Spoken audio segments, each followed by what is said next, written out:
25 people connected. But okay, I think we can start the session. So welcome to the third day of Dark Matter 2021 conferences. Today we are going to be focused on the dark matter accelerators and also light dark matter searches. We will have two sessions as days before, and always we will have this overview on dark matter searches at accelerators that is given by Gordon Kranjik. So I don't know, Gordon, yeah, you are there. Probably you can share the slides. Yeah, let me see if I can do that. Yeah. Remember, you have 45 minutes. Okay, let me see if I can share. Yeah. Okay, very good. Okay. So thank you to the organizers for inviting me to give this talk. It's a fun, exciting topic that's become more relevant as the years go by. And I'd like to start it off by saying just a few things about why the mass range targeted by low energy accelerators is interesting, because it's not exactly like a WIMP or a black hole or something that we can at least say some very general things about a priori. But we know, for example, that if dark matter were sufficiently heavy, it would be excluded by microlensing and other considerations regarding how big galaxies are and things like that. We also know that if dark matter is much, much lighter than, say, 10 to the minus 22 electron volts, it wouldn't fit inside the objects that we know to be bound primarily by dark matter objects. But this doesn't really leave us with a great deal of insight into precisely what the mass scale of interest ought to be. But we can close in on this by requiring things that we know already about physics. So for example, if dark matter is below, say, the EV scale, we know just from the size of galaxies and from their escape velocities that if you try to put too many fermions into them, they would evaporate away, their velocities being greater than the escape velocity in the highest occupied shells. And we also know that if it's heavier than the Planck scale, it better be something that's non-elementary, it better be a primordial black hole or some kind of extended object. But this still leaves us with quite a long way to go before we can say anything concrete, spanning many dozens of orders of magnitude. But a very interesting place is roughly overlapping with the mass scales of charged particles in the Standard Model, where dark matter and visible matter are allowed to reach equilibrium at some point in the early universe without spoiling it. And what I mean by spoiling it is that if you're much, much lighter than, say, an MeV, then the dark matter will be relativistic and have important consequences for BBN. And if it's much heavier than about 100 TeV, then you won't have equilibrium in any theory that preserves perturbative unitarity with some modest assumptions about cosmological history and so on. And so what we're really left with is this region that contains WIMPs, but is larger than WIMPs, and spans about the MeV to 100 TeV range. So this narrows the dark matter mass range quite considerably, and it's interesting that all the scales that are left are the ones that are right under our noses. But why should we care about this? Is it just a coincidence? Is it just that we're looking under a certain lamppost? So to answer some of these questions and to motivate the search strategies that have come to be important over the last several years involving accelerators on the low energy side, I'll start off first by saying a few theory remarks about what's interesting about dark matter in this mass range, and then I'll highlight some of the interesting things involving B factories, spectrometers, beam dumps, and missing momentum experiments. And we'll hear lots of other interesting talks on some of these topics in the rest of the session. But with some preliminaries, we can organize our thoughts just by asking, was dark matter ever in equilibrium with the Standard Model? Taking this question from the other direction. And all I mean by equilibrium is that the rate for producing it and the rate for destroying it are balanced by thermodynamic considerations at early times. And if the answer to this question is no, you can ask, well, how was dark matter populated? you have two options. One is that its abundance arises from something having to do with the initial conditions of the universe. So here we might have in mind something like forming primordial black holes from enhanced density perturbations on small scales, or something like an axion whose abundance is related to its primordial misalignment angle, maybe prior to inflation. And the downside to this, if we really want to make progress in understanding dark matter, is that these scenarios, because they're related to the initial conditions of the universe, are rarely predictive. So you have to make some additional assumptions about what was happening in the early universe to make direct contact with observation and the abundance mechanism. The other possibility, though, independently of initial conditions, is that you could imagine that the dark matter has just a very, very tiny coupling to us, a coupling so tiny that it never allows for equilibrium to happen, but you nonetheless slowly bleed dark matter into the universe through sub-Hubble processes. And here we have in mind examples like sterile neutrinos, where a small mixing angle with active neutrinos and the right mass scale can produce a sensible story of dark matter. But because the mixing angle is very small, then it's very hard to test almost by construction. The other general category of possibilities is that you do have equilibrium at early times. And this is in some sense much more generic, because every particle that we've already discovered is in equilibrium at early times, including the neutrinos. And so we could ask, well, where did its density go if at initial times it was dictated by the temperature cubed? Well, you could imagine that it just stays the same, that the co-moving density just redshifts with the expansion of the universe. And that's a problem because we know what the density is today, and we've measured it from the CMB and other places.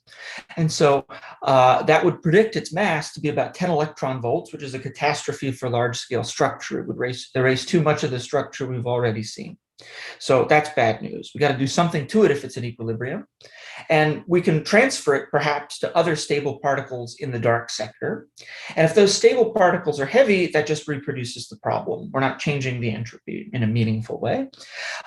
We could also, however, transfer it to light particles that remain relativistic, but that causes other problems in enhancing the radiation density of the early universe. So you would require non-standard cosmology if you do nothing but keep the entropy in the hidden sector.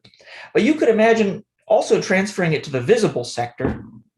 And that means basically one of two things. One is you could have dark matter first annihilate to some lighter, unstable particle mediator in its own sector, and then that mediator can decay to us.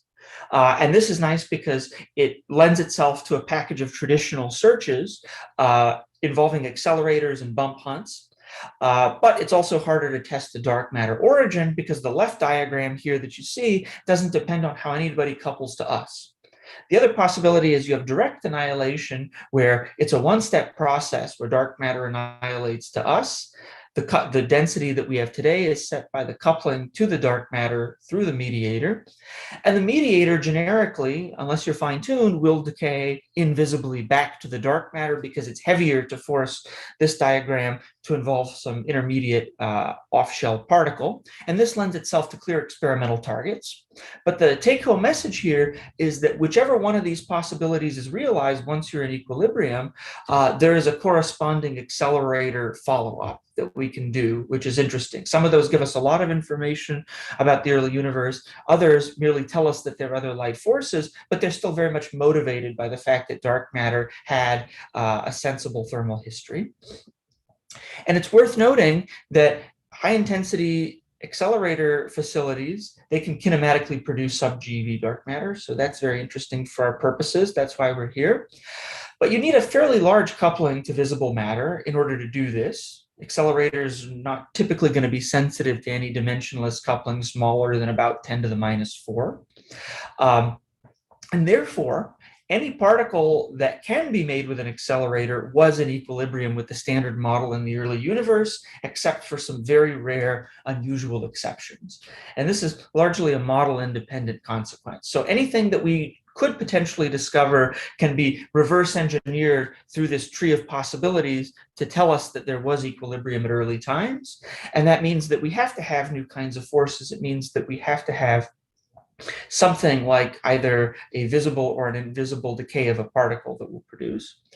And since it narrows the range of possibilities quite a bit, from about the MeV to the 100 TeV scale, I'm going to spend the rest of this talk focusing on the part of this that has received the most attention over the past decade or so, filling in what we've been trying to do below the GeV scale, while keeping in mind, of course, that there's an exciting program of higher energy searches for WIMPs and WIMP-like particles at future colliders, direct detection, indirect detection searches. But being light is qualitatively different, I think lends itself to an interesting and slightly different conversation. So what's different about being light compared to WIMPs and weak scale dark matter is that, first of all, it has to be neutral under the standard model. This is fairly intuitive because anything that's at the GeV scale or lighter would have been discovered at LEP or the Tevatron or the LHC.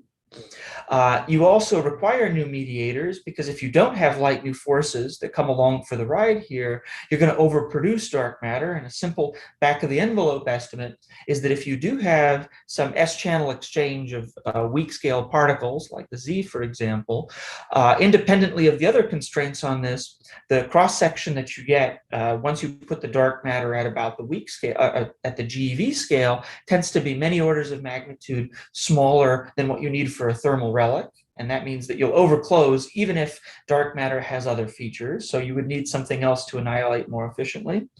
And what's interesting is that if you do need lighter forces than those at the mediated by weak scale particles, then you're generally looking at normalizable interactions at accelerator energies.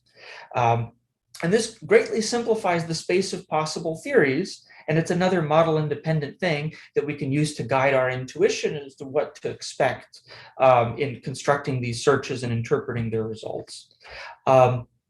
The simplest and, in some sense, exhaustive list of possibilities, just by demanding neutrality and normalizability, if we're just adding one new particle to mediate interactions with the dark matter, we ask, how does that particle mediator couple to us? And simple possibilities involve mixing with standard model particles that have the same quantum numbers as that particle. So if I'm a scalar, I can mix with the Higgs boson. In quantum mechanics, everything that's not forbidden is compulsory. So they have the same quantum numbers, they can undergo mass mixing, and that implies that the new scalar inherits the mass-weighted couplings of the Higgs boson. There are possibilities to generalize this in some ways. So you could have it be a pseudoscalar, or you could have it be flavor specific, but either one of those variations requires you to add additional field content with standard model charge at the weak scale or someplace not that far away.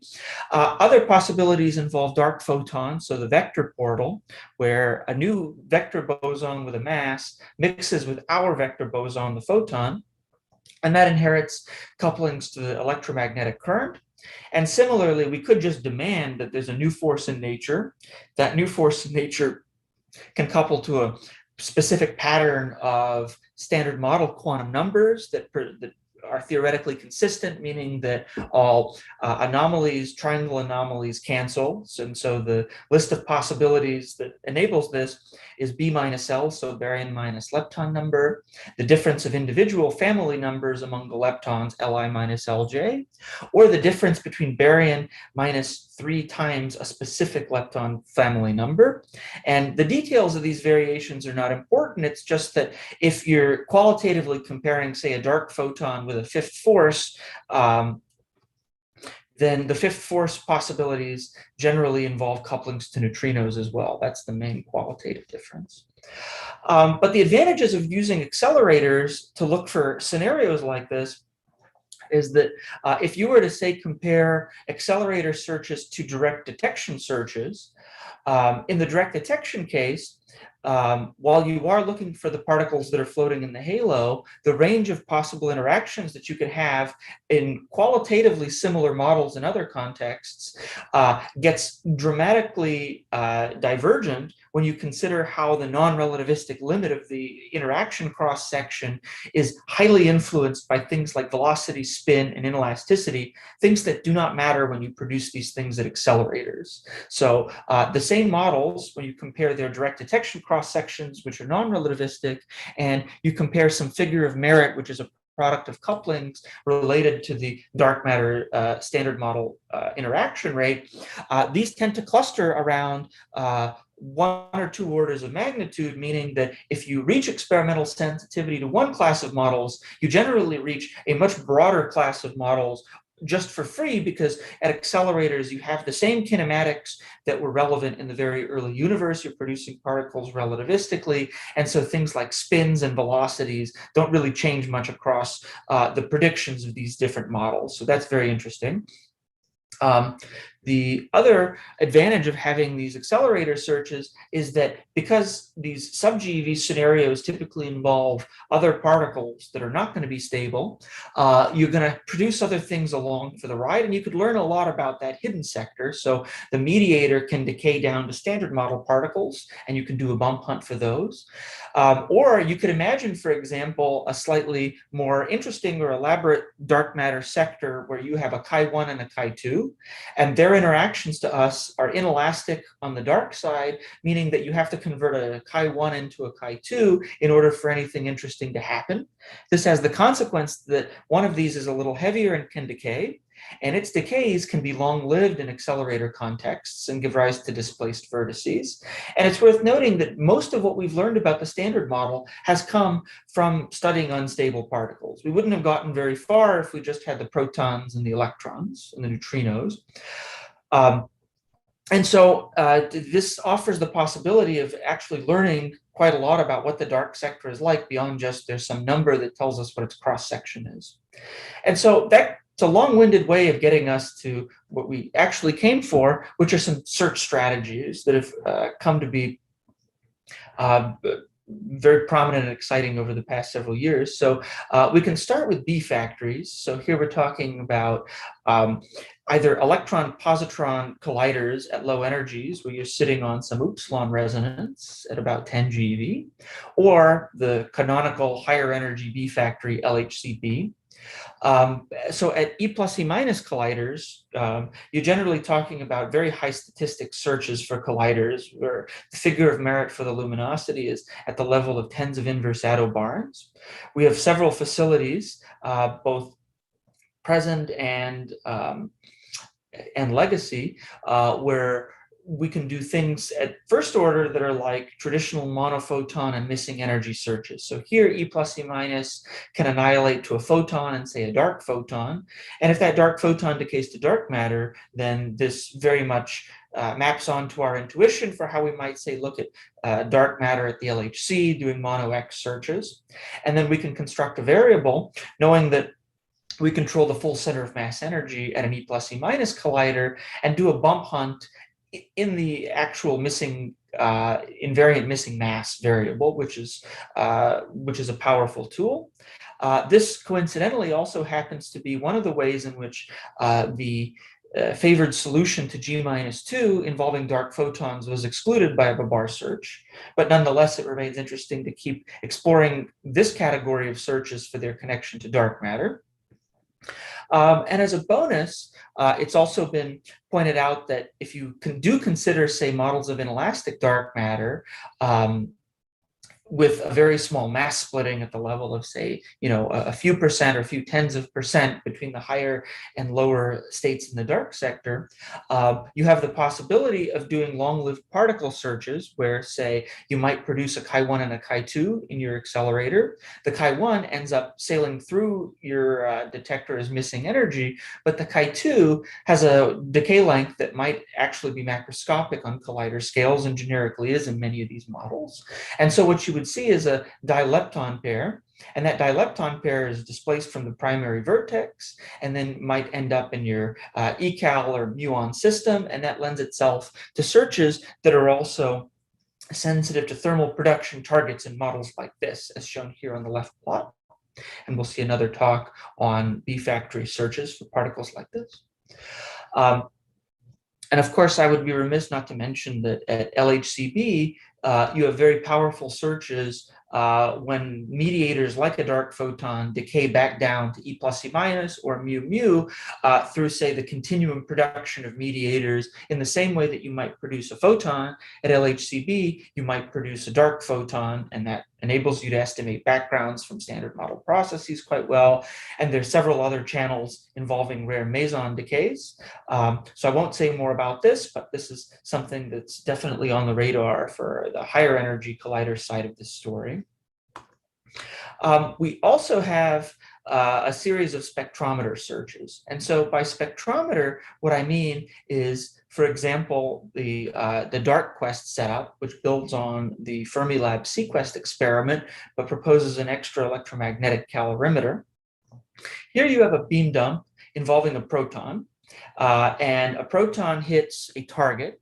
That target can produce a shower of hadronic particles. Those hadronic particles can, in some cases, decay to new physics that we'd like to explore, and then those particles decay back down to standard model states, and then downstream, the instrumentation enables us to reconstruct the 4 vectors of the decay daughters and enable a bump hunt to take place. So this is a figure from the paper here. And of course, this is part of a broad package of searches for anything that has some sort of displaced vertex. Inelastic dark matter is an example of this.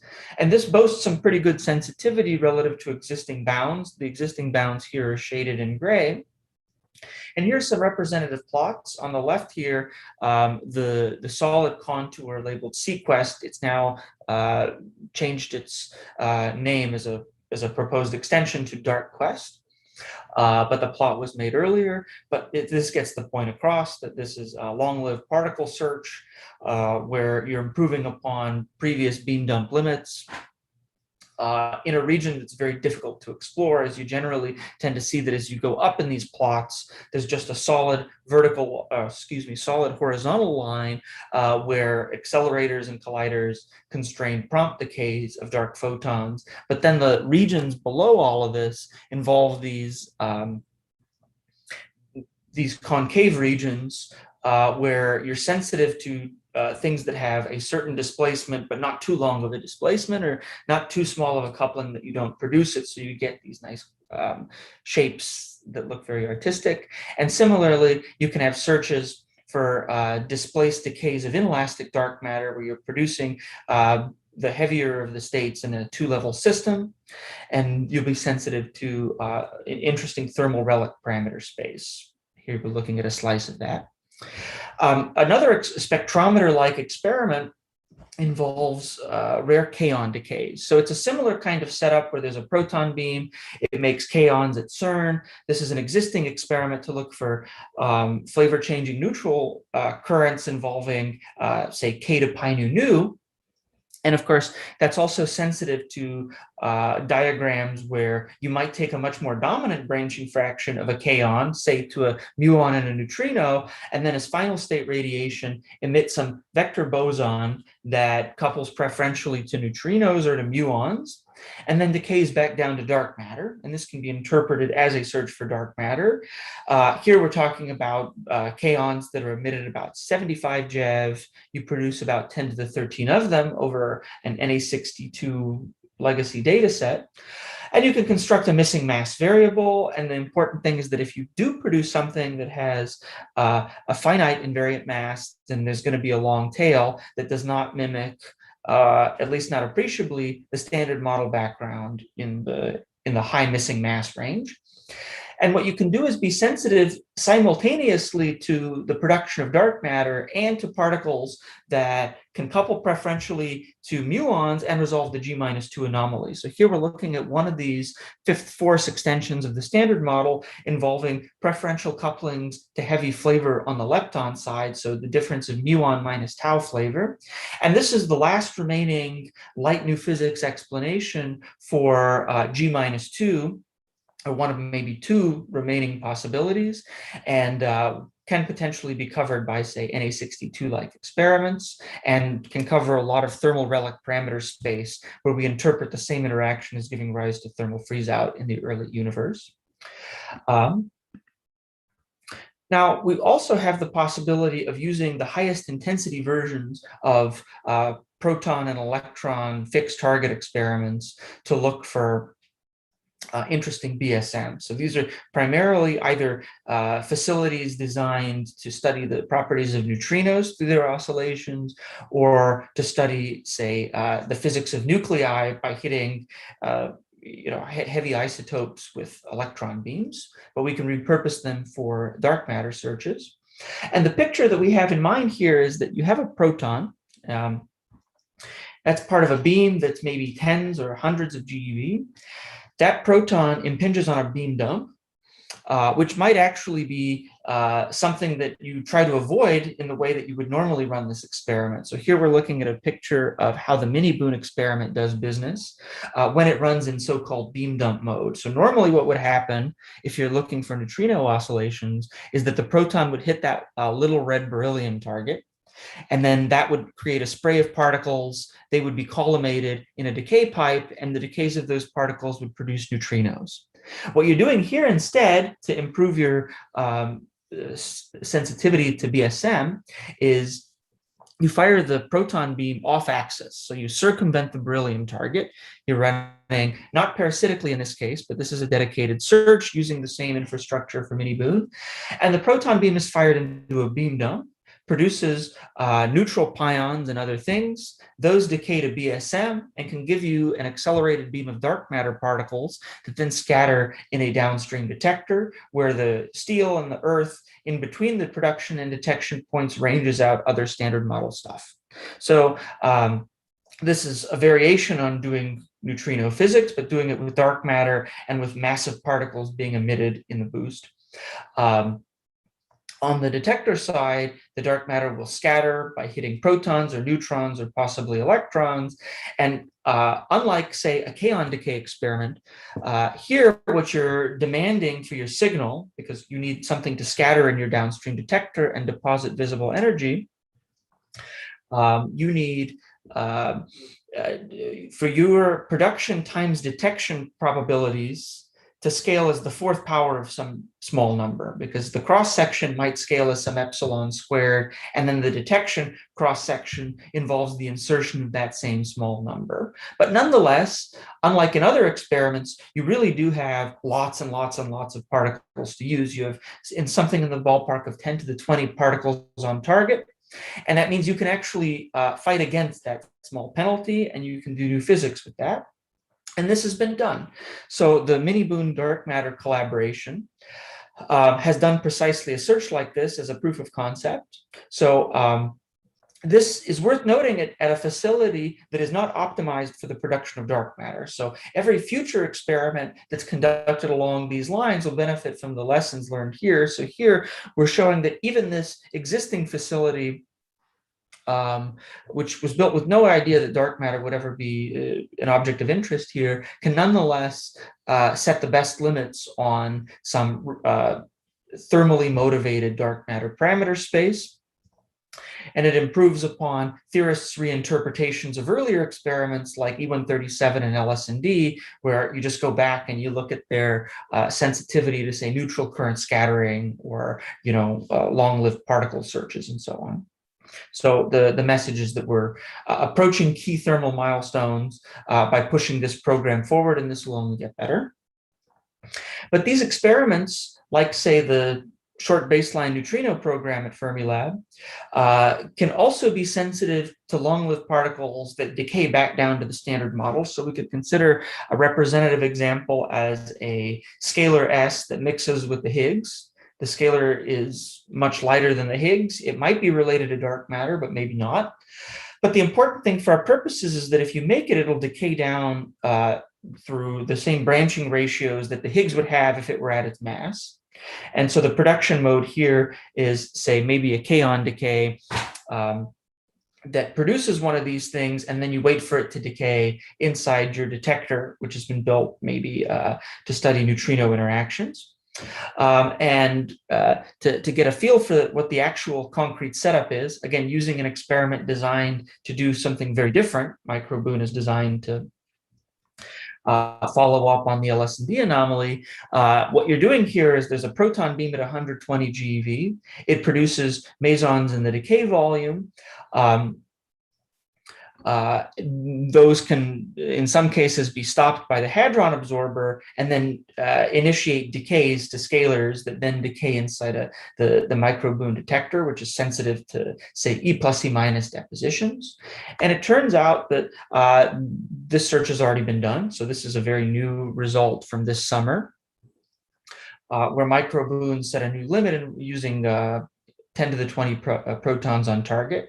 And this is, of course, by demanding only sensitivity to decays that are, in some sense, behind the detector. So you're geometrically penalized if you look. The bosons are not in any way benefiting from the fact that there was a boost in the problem when the high-energy proton beam produced the progenitors of these particles. But you can do something similar involving electron beams. So a prototype might involve a setup that you have at Jefferson Lab or at SLAC or maybe at Mainz, where an electron beam impinges on a beam dump. This is usually just the garbage collector for a beam that you're using in some other place upstream. You're using the electron beam to zap nuclei or to zap proteins to measure properties about their structure. And then you deliver it to a beam dump that just absorbs the beam. But of course, interesting things can happen inside that beam dump. Like, for example, you might radiatively produce through dark sector Bremsstrahlung a dark photon. And if that dark photon decays down to dark matter, an interesting thing that's not true generically in proton beam experiments is that this Bremsstrahlung process inherits a large fraction of the beam's energy. And so that means if you start with a 10 GeV electron beam, you can have several GeV dark matter particles produced in this radiative process. And those particles can now deposit a far greater amount of energy inside the detector. So if, say, at mini-boon, you're requiring, particles to scatter with more than, say, 100 MeV of energy inside your detector just because of what their kinematics are. Here you can afford to cut much more aggressively on the energy distribution of your signal to minimize standard model backgrounds from, say, cosmics and things like that. But so once you produce these particles, you'll need to deposit visible energy downstream. So this has the same scaling as the proton beam dump experiments in terms of how the signal rate depends on model parameters. It goes as some small number to the fourth power because you have to both produce it, which pays a penalty, and you have to scatter or decay. And in either cases, you're paying either a scattering probability penalty or a decay volume probability penalty. Both of these depend on the small number we're talking about squared.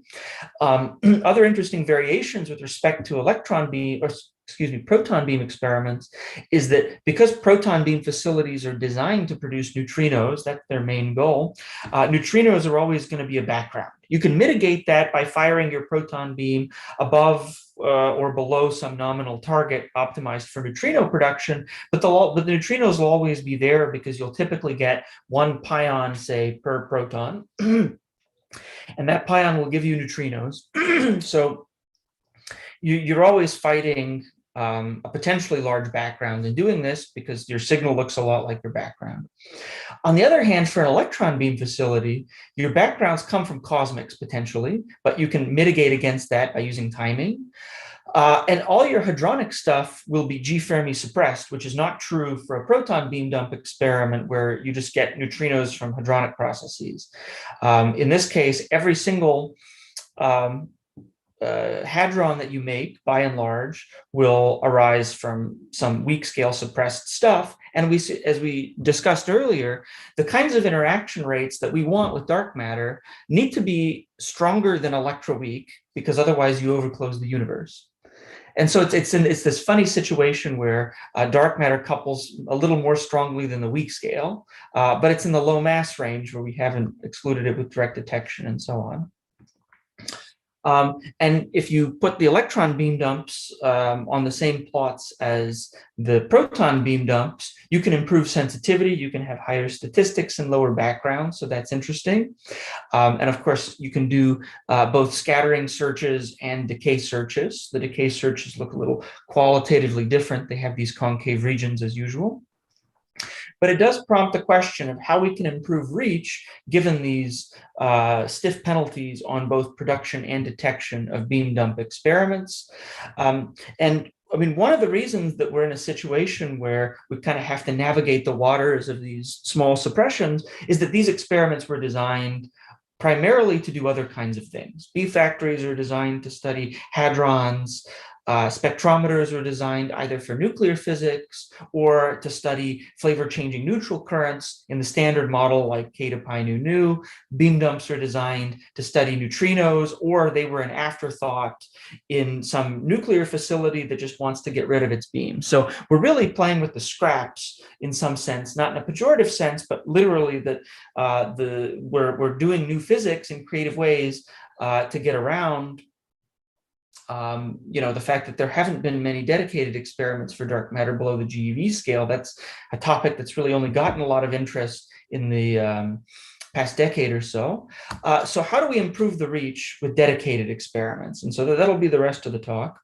And the strategy here involves thinking about what kinds of fixed target experiments, accelerator-based, are optimized to look for dark matter in a way that can really just give us huge leaps forward in terms of our sensitivity. And because by studying these models in accelerator contexts, all the models make, or a great swath of models make similar predictions in terms of where the predictive thermal relic parameter space is, improving sensitivity by a couple of orders of magnitude is a real qualitative game changer in terms of being able to say something decisive about whether or not a lot of these models are part of nature or not.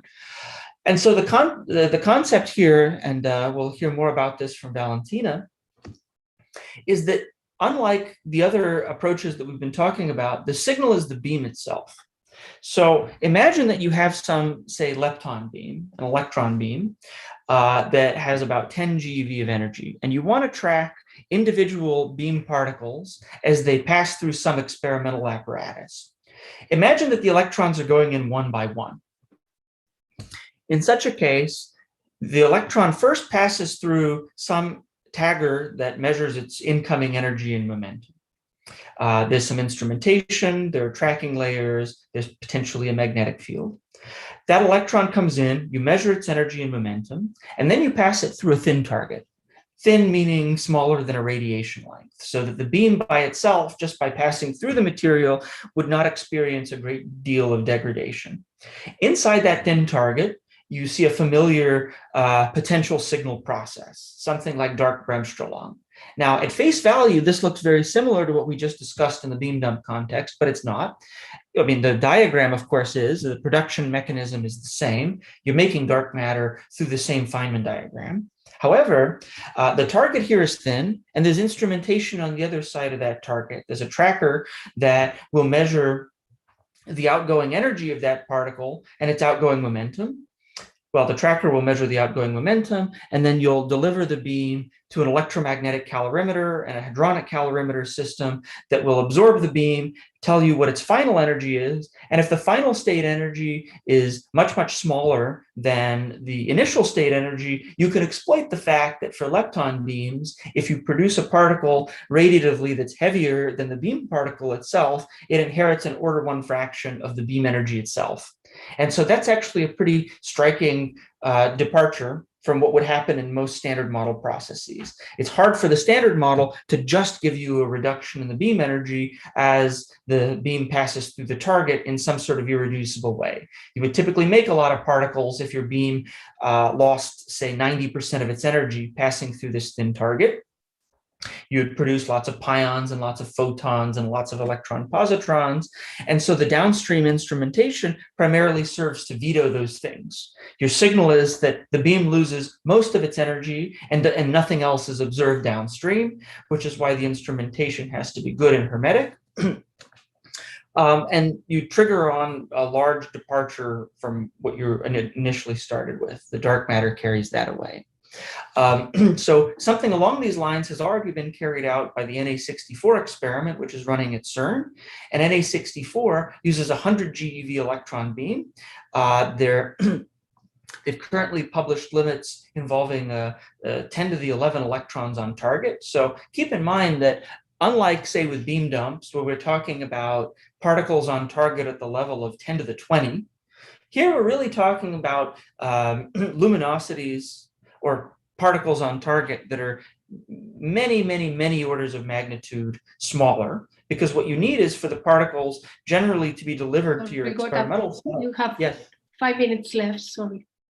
Oh, perfect. Thank you. Yeah. Where in beam dumps, you really just want to deliver as many particles as possible all at the same time, because you're fighting against some small number to the fourth penalty, because you produce dark matter and you need it to do something else downstream. Here, because you're just monitoring the beam, you only care about whether or not dark matter was produced or not.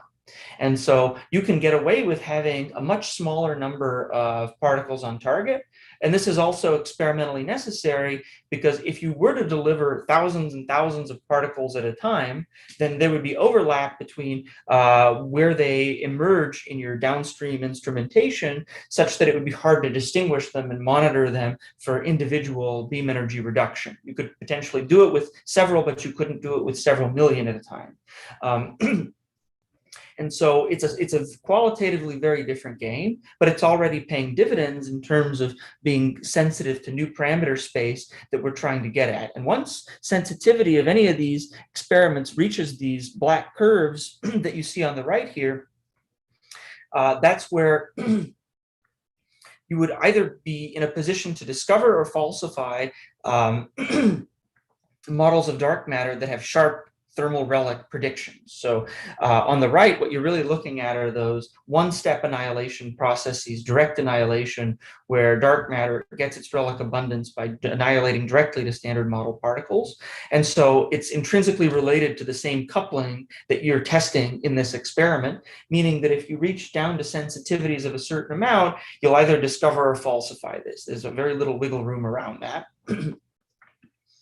And so the LDMX experiment, which Valentina will talk more about, is poised to do this, where now instead of talking about 10 to the 11 or 10 to the 12 particles on target, it's really a game of getting up to 10 to the 14, 10 to the 15, and potentially some 10 to the 16 particles, but using a similar concept where, in addition to what NA64 does, there's this upstream and downstream way of measuring the incoming particles' transverse momentum as well.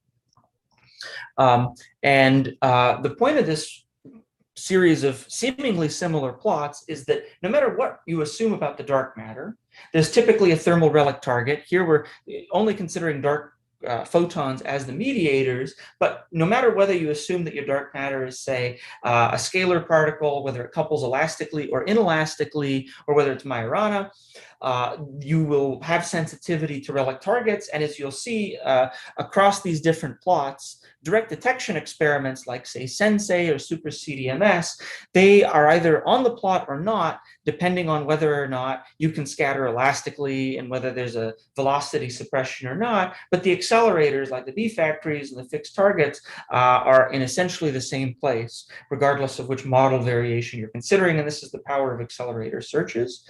Other mediators are similar. And so we initially talked about how there was a fairly finite list of possibilities for dark matter to be below the GeV scale. If from among those possibilities you consider those that give you these sharp thermal relic targets, you can get almost all of those. And the last one that's not represented here is the one that involves muon-philic scenarios. And so there's a variation of something like LDMX, we call it muon missing momentum, that involves a muon beam instead of an electron beam. The key difference relative to LDMX is that because muons interact less with matter as they pass through, you can get away with having a much thicker target.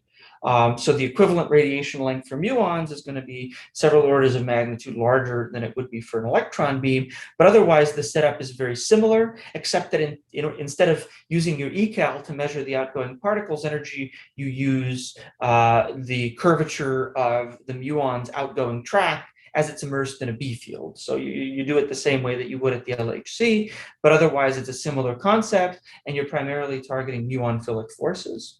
And there's a similar kind of sensitivity to the models that are not necessarily accessible by studying, proton beam and electron beam data.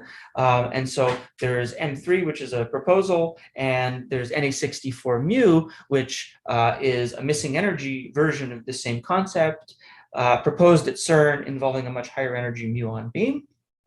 And they have complementary sensitivity in these planes.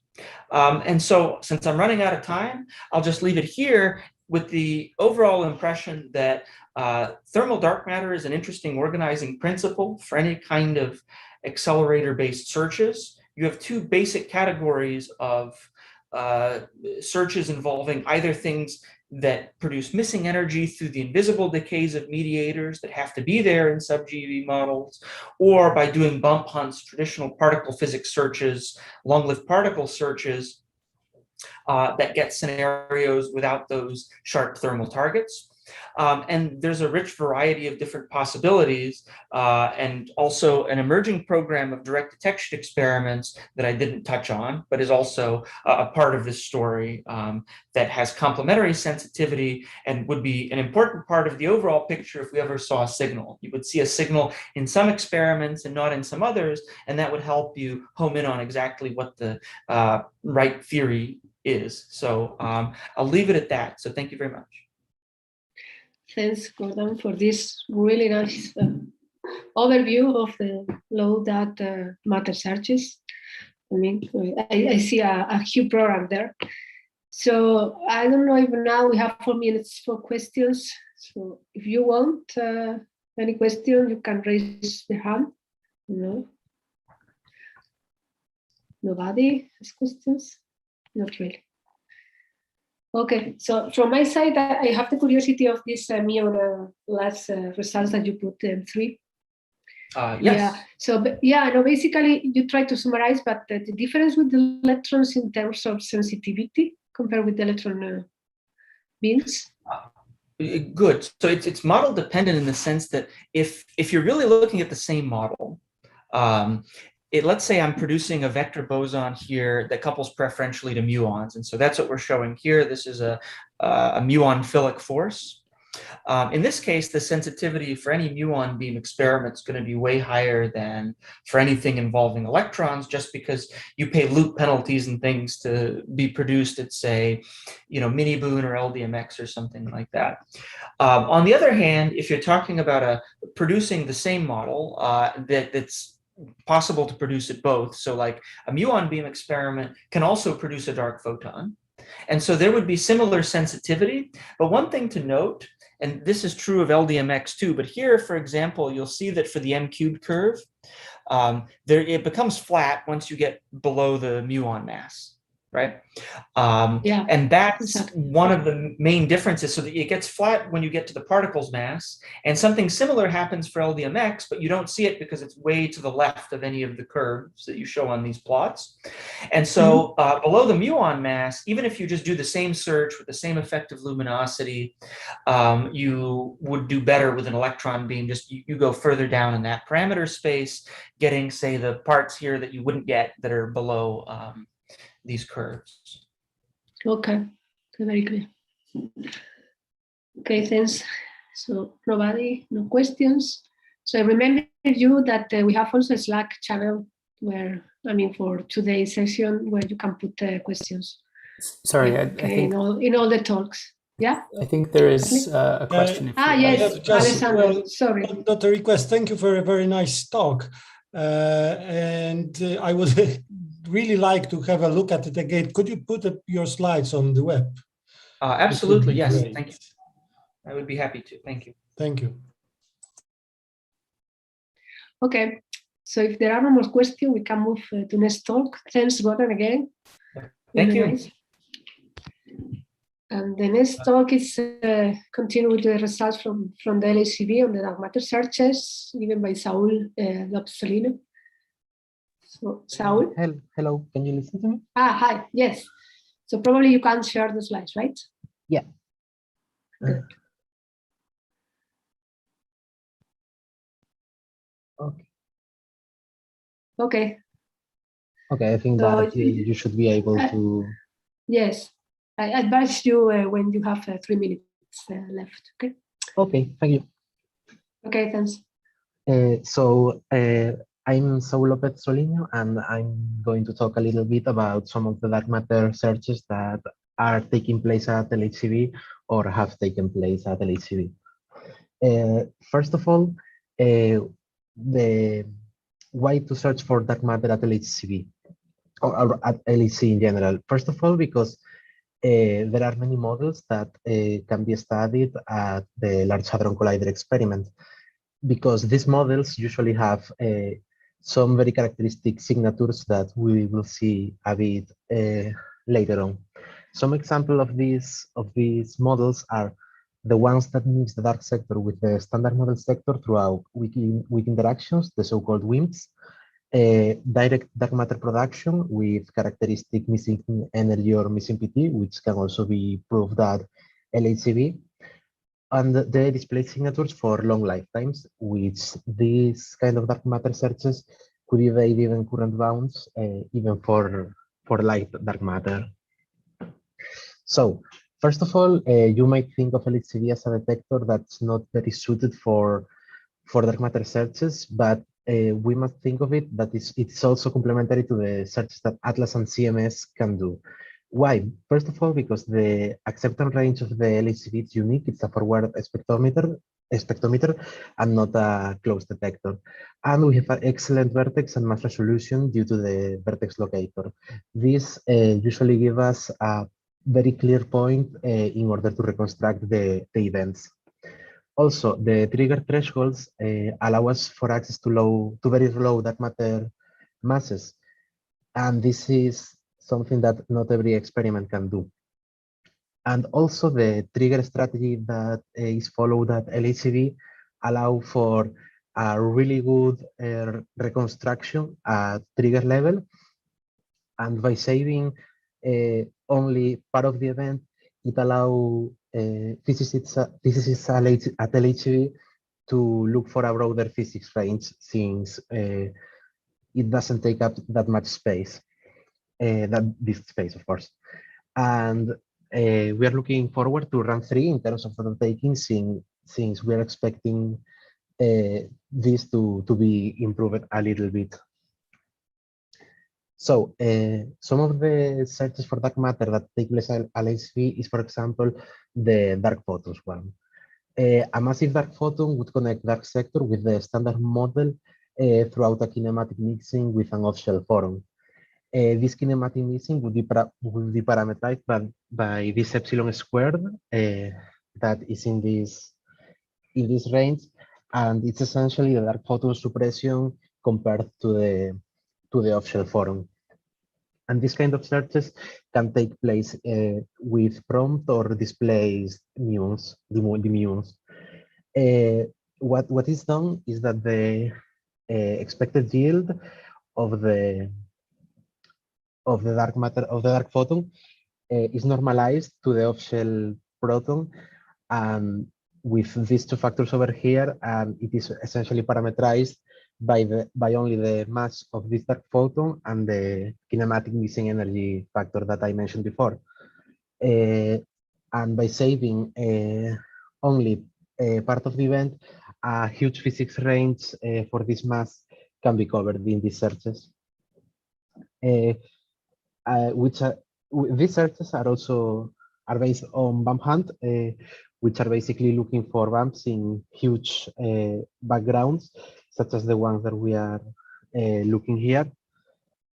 And basically what it is done is the spectrum missing scanner, and we fit for the signal, removing QCD resonances and applying jet-based isolation parameters.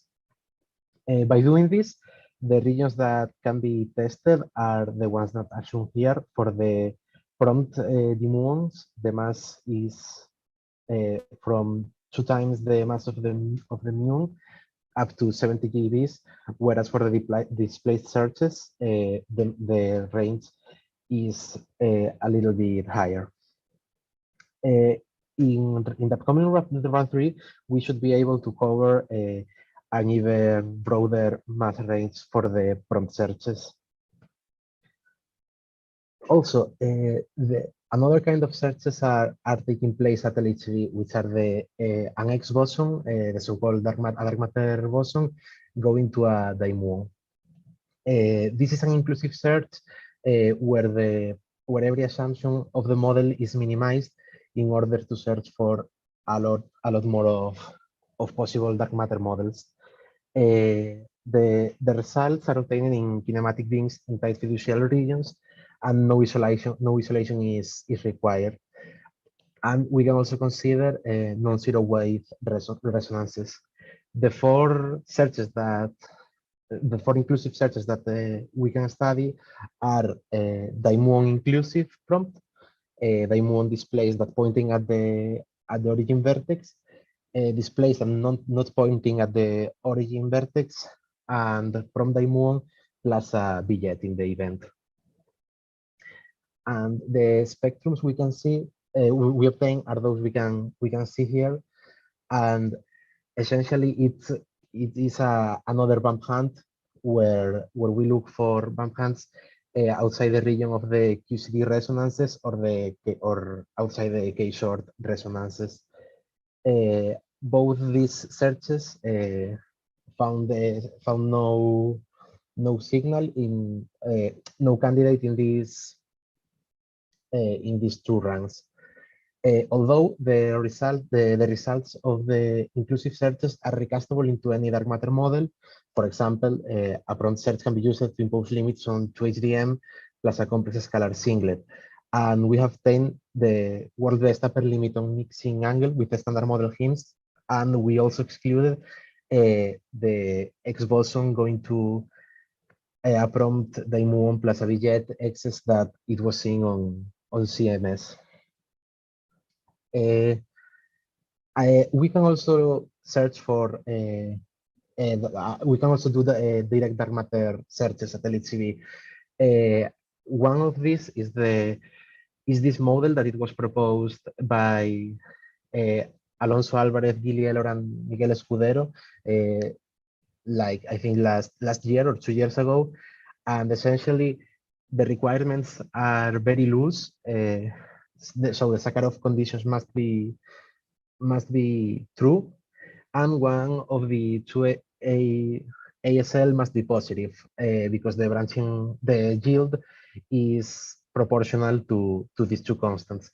And up to now, it looks like this should be true for at least one of the two ASLs. And throughout this mechanism, BS is the favorite the meson that it would decay to dark matter. So according to this model, if these decays take place, the dark matter range that we could probe at LHCb would be from 4.34 GeVs, because this is the available phase space for the lowest of all the decays, and also for the proton to be stable, the dark matter should also be must always be heavier than 937 MeVs. And for the dark matter not to redecay to standard model particles once again, it must decay to another two dark matter particles that are stable under a C2 symmetry.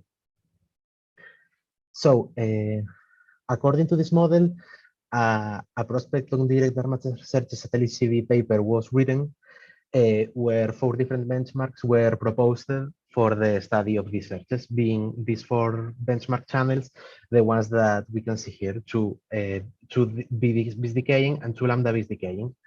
The simulation was done with Pythia, and the tracking system was fast simulated according to this paper over here.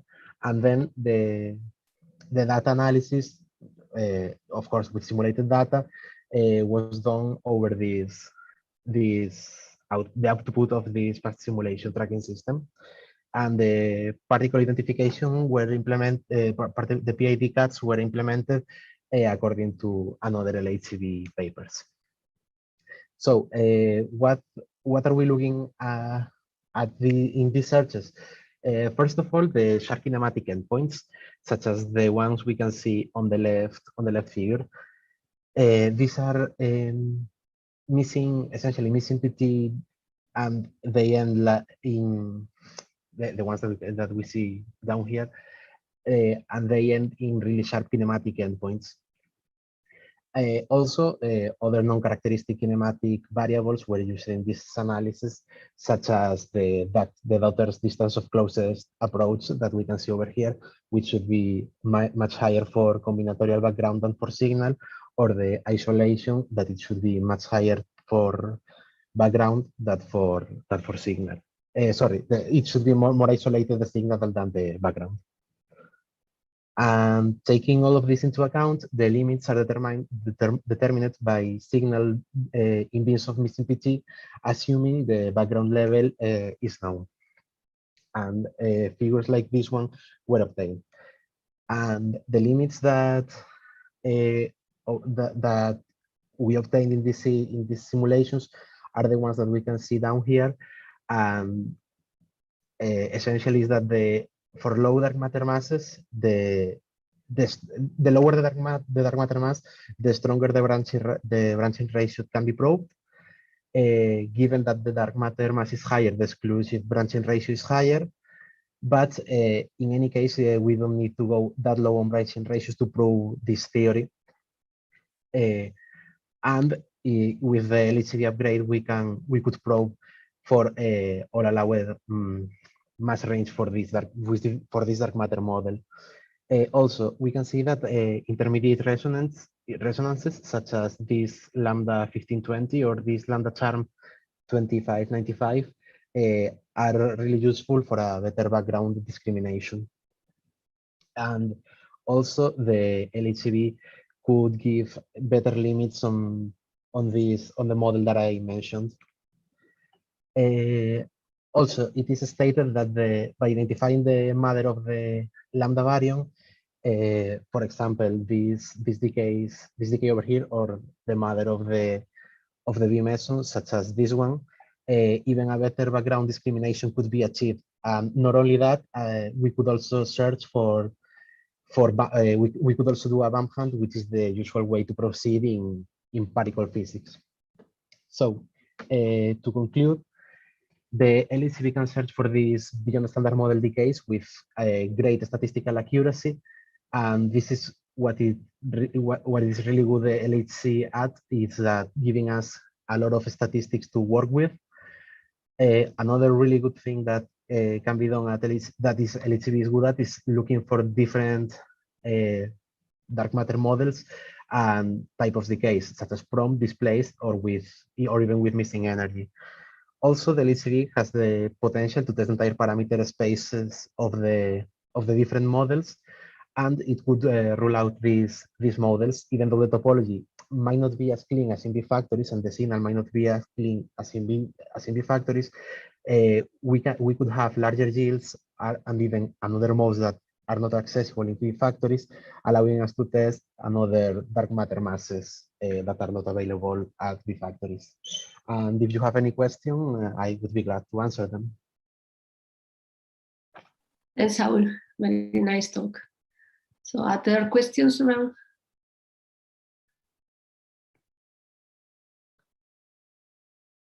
Not really. So, okay, I like to see this. No, there is no question. I like to see that the LHCb can be used as this kind of direct detection, right? So when do you expect to have the first results?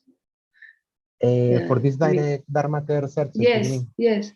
Yes, well, we are starting the analysis probably this month, so it would take probably around 1 to 2 years to obtain the results for the run 1 and run 2. Okay, good. So you are going to use run 1 and 2, okay? Yeah, and when run 3 data is available, we intend to use it too, yes. Okay, good. Okay, so let's see, we can see your results in the future. Also, I think in the beginning of your talk, when you are, I don't remember which slide, let me check. Oh, slide 5. slide 5, okay. Yeah, well, I have two questions around here. The first one is the resolution, if you can remember me, of the LCV for a muon of 1.5 electron volt or 1.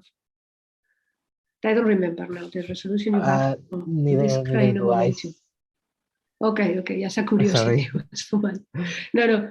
And here you have this plot that, where you put the unique displacement coverage.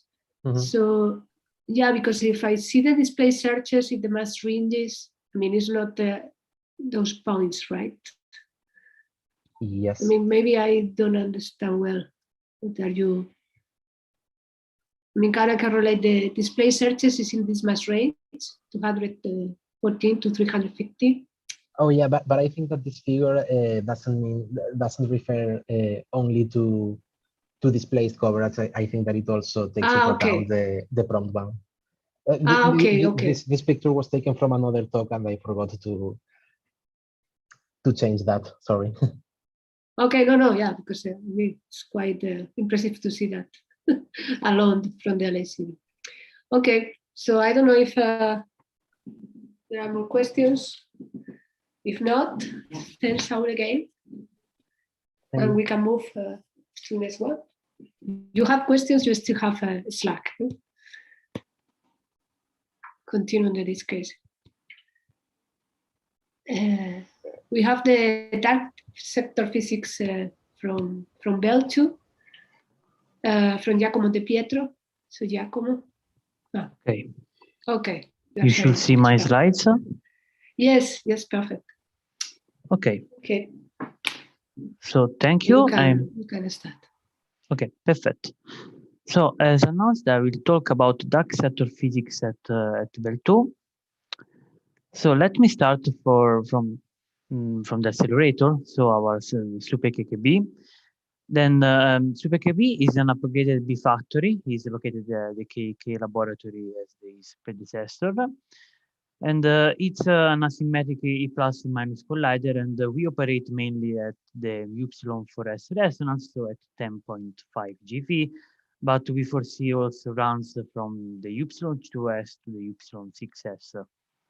So as the name suggests, SUPE-KKB is the upgrade of KKB, and the upgrade is achieved thanks to the so-called nanobeam scheme. And this upgrade will allow us to reach a 30 times larger peak luminosity with respect to KKB. But still, already now, we were able to set a new luminosity world record few months ago. Regarding the detector, so the Bell 2 detector, well, this is a major upgrade of Bell 1. I will not talk about of all the features of Bell 2, so let me focus just on the main one for this talk. We have, of course, we are able to track charged particles thanks to our central diff chamber that allow us to have a very good momentum resolution. Then we have a very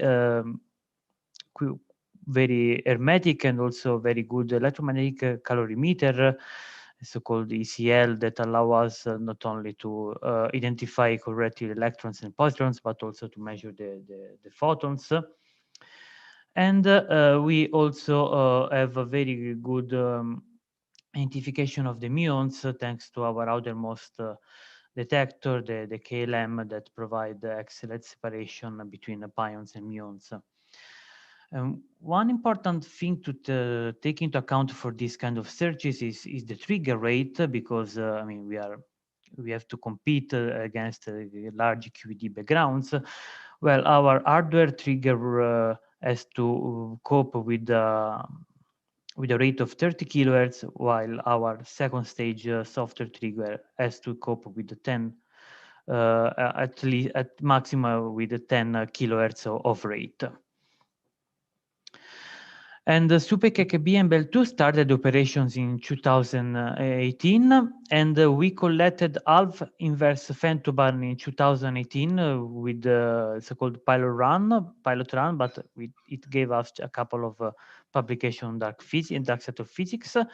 And since 2019, we collected more than 200 inverse femtobarn. And our goal is to collect up to 50 inverse autobahn in a decade.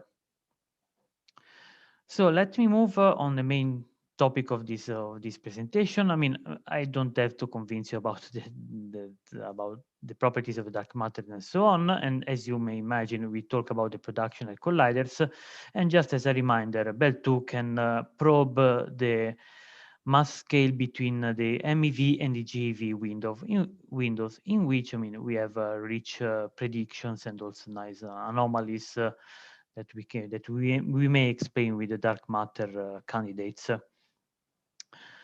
And as already also told in the previous talks, we know that we can have different portals between dark matter and a standard model, depending on the dark mediator X that can link the two worlds. And in this presentation, I will talk about a dark photon at Z prime for the vector portal, the dark Higgs for the scalar portal, and the axion-like particles for the pseudoscalar portal. So let me start from the first from the first search that I will talk. That is the search for a Z prime decaying into invisible final state in the so-called mu minus L tau model. So this model was already mentioned in the first presentation of today, but just let me remind us that we are talking about a light gauge boson. We are called Z prime, that couples only with muons and the second generation of leptons. And we introduce the new coupling constant here called G prime. I mean, this boson is very interesting because it may explain several anomalies at the same time. So let me, and one of the main anomalies that could explain is the G-2.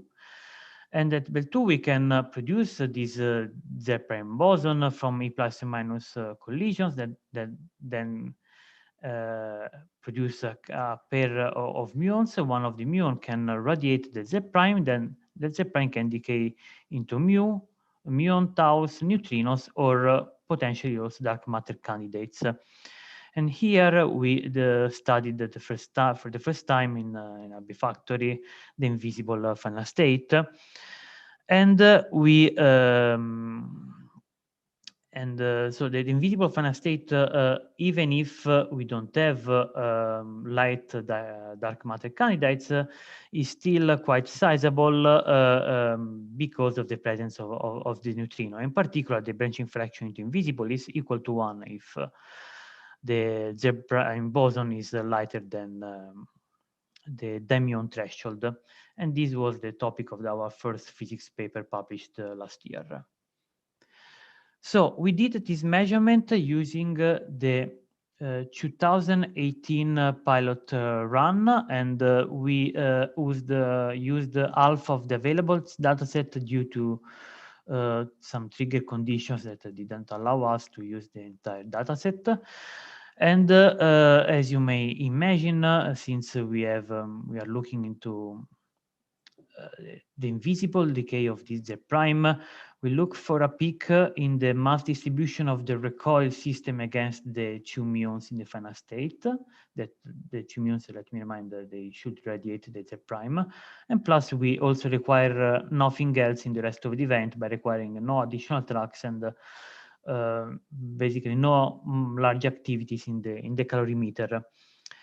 And in this plot here, I show the results of this search, in which in black we have the data points, and then on different colors we have the contribution from the simulation of the expected backgrounds.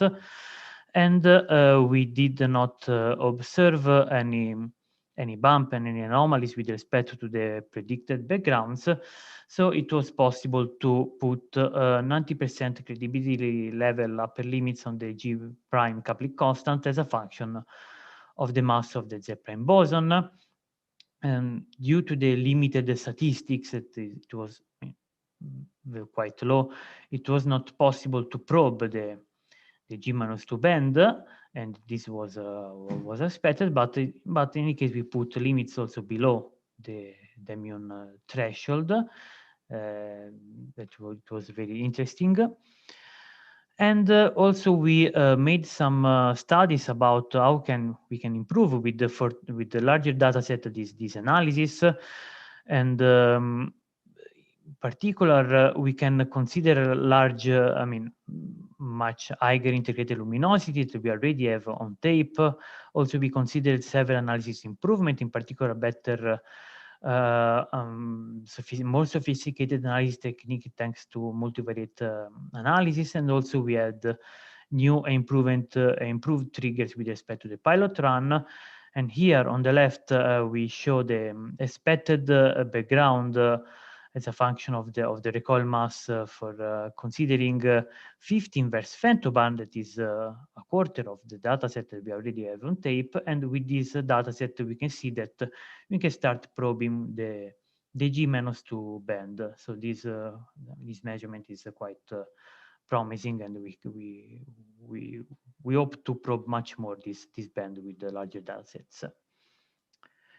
Then let me move to another analysis already published, that is the search for axion-like particles, in particular the decay of an axion-like particle into 2 photons. As you know, here axion-like particles can couple to bosons, and unlikely to QCD axions, they have no strict relation between the mass and the coupling. And here at Bell2, we focused on the coupling to the photons. And it's important to stress that depending on the coupling with the photons and the mass of the axion-like particle, well, this lead to different decay time of the axion-like particle, and this can lead to very different topology. And on top of this, we can, at the P-factory, in plus and minus collisions, we can have 2 different kinds of production of axion-like particle. We can have the photon fusion and the Alpstrahlung. And even if the photon fusion has a larger cross-section, here we focused on this process, the Alpstrahlung, in which the axion-like particle is irradiated by by a photon, because it was, it is much easier to analyze and to search. So here we focused on this final state in which we have 3 photons, where 2 photons are produced by the axion-like particle. And this was the first search for this kind of process at the B-factory. So we selected events with no charged tracks. In particular, we looked for 3 isolated photons that has an invariant mass consistent to the center of mass energy of the experiment. And we had a different search strategy in order to have maximize the sensitivity on the search for the axion-like particle. In particular, in the low Alp mass region, we looked at the direct diphoton mass spectrum, while for the high mass region, we looked at the recoil mass spectrum with respect to the 3rd photon. And here on the right, we show the plot, where on the top we have the diphoton mass spectrum, and on the bottom we have the recoil mass spectrum, and we have with the data overlaid with the predicted backgrounds. And we did this search with almost entirely the 2018 pilot run, and we did a search in basically in 500 mass windows, and we did not observe any excess, where the largest local significance was 2.8 sigma. So in as you can also find in the paper that was published last year, we put 90%, 95% upper limits on the cross section for the process, and that is shown here in this plot overlaid with expected upper limit. And since we observed no anomalies, then we could also translate this upper limit on the cross section on an upper limit on the coupling constant with the photon, and we can see that even with this small amount of data, we could put more stringent upper limits on in some part of the massing window of the axion-like particle. Then let me move to other searches that are ongoing and are not published. So I moved on to simulation-only results. So the first of the 2 analyses that I talk now is here is the invisible decay of the dark photon that we talk in the first talk today. So we know very well that the dark photon can mix with the standard model with the coupling constant, with the coupling strength epsilon, and if we have light dark matter candidates, well, we assume that the dark photon decays almost 100% of the time into an invisible final state, and at the B factory we can produce a dark an on-shell dark photon via the production of an initial state radiation photon emitted by an electron or deposited from the final from the initial state. And so, since we look for the invisible decay of a dark photon, well, the signature here is a single monochromatic energetic photon, that is the ISR1, and we look for a bump in the recoil mass spectrum of this photon. For this kind of search, we need a special single photon trigger that was not available in Bell, and it was available just for the last part of the run of the Babar run. And we expect that even with a small data set that is already on tape, we expect to improve significantly the search already published by Babar. And this is feasible thanks to our electromagnetic calorimeter that basically is more hermetic and with respect to the Babar one. So thanks to the acceptance, we expect to improve significantly the search done by Babar. And then let me also talk about another search that is ongoing, that is a search for darkish Salong process. So of course, since we consider massive dark photons, well, the massive dark photon can be generated via a spontaneous symmetry breaking mechanism by adding a dark Higgs boson here called H prime to the model. And here we are looking for the dark Higgs Salon process in which the dark Higgs is radiated by a dark photon. And in particular, here, both the dark Higgs and the dark photon are assumed to be produced on shell. And here, on top of the coupling constant epsilon between the dark photon and the photon, we also add coupling constant between the dark photon and the dark Higgs, typically called alpha dark. And here at Bell 2, we are exploring the case in which the dark photon is long-living, so in which the mass of the dark Higgs is lower than the mass of the dark photon. And this search was only constrained by the Chloe experiment, so below in a mass window that is much smaller than the one that can be probed by Bell 2. And in particular, here at Bell 2, we are looking at the case in which the dark photon is decaying into two muons, and then the H prime is basically invisible because it escaped from the detection. And considering only the 2019 dataset, so just part of the dataset, we can see here on the left our expected sensitivity on the product between the epsilon squared and alpha dark. And we can see that we can, besides probing a much larger area, the phase space in this dimuon mass and recoil mass plane beyond the Chloe coverage, well, we can put very stringent, interesting upper limits that, in particular, if you consider coupling constant alpha dark equal to 1, you can immediately see that we can put very interesting limits also on epsilon squared. Of course, we cannot disentangle the two contributions with this search. Unfortunately, given the time, I cannot mention about the other ongoing searches at Bell 2. We have a very rich dark sector program. Of course, we plan to do the search of the visible decay of dark photon.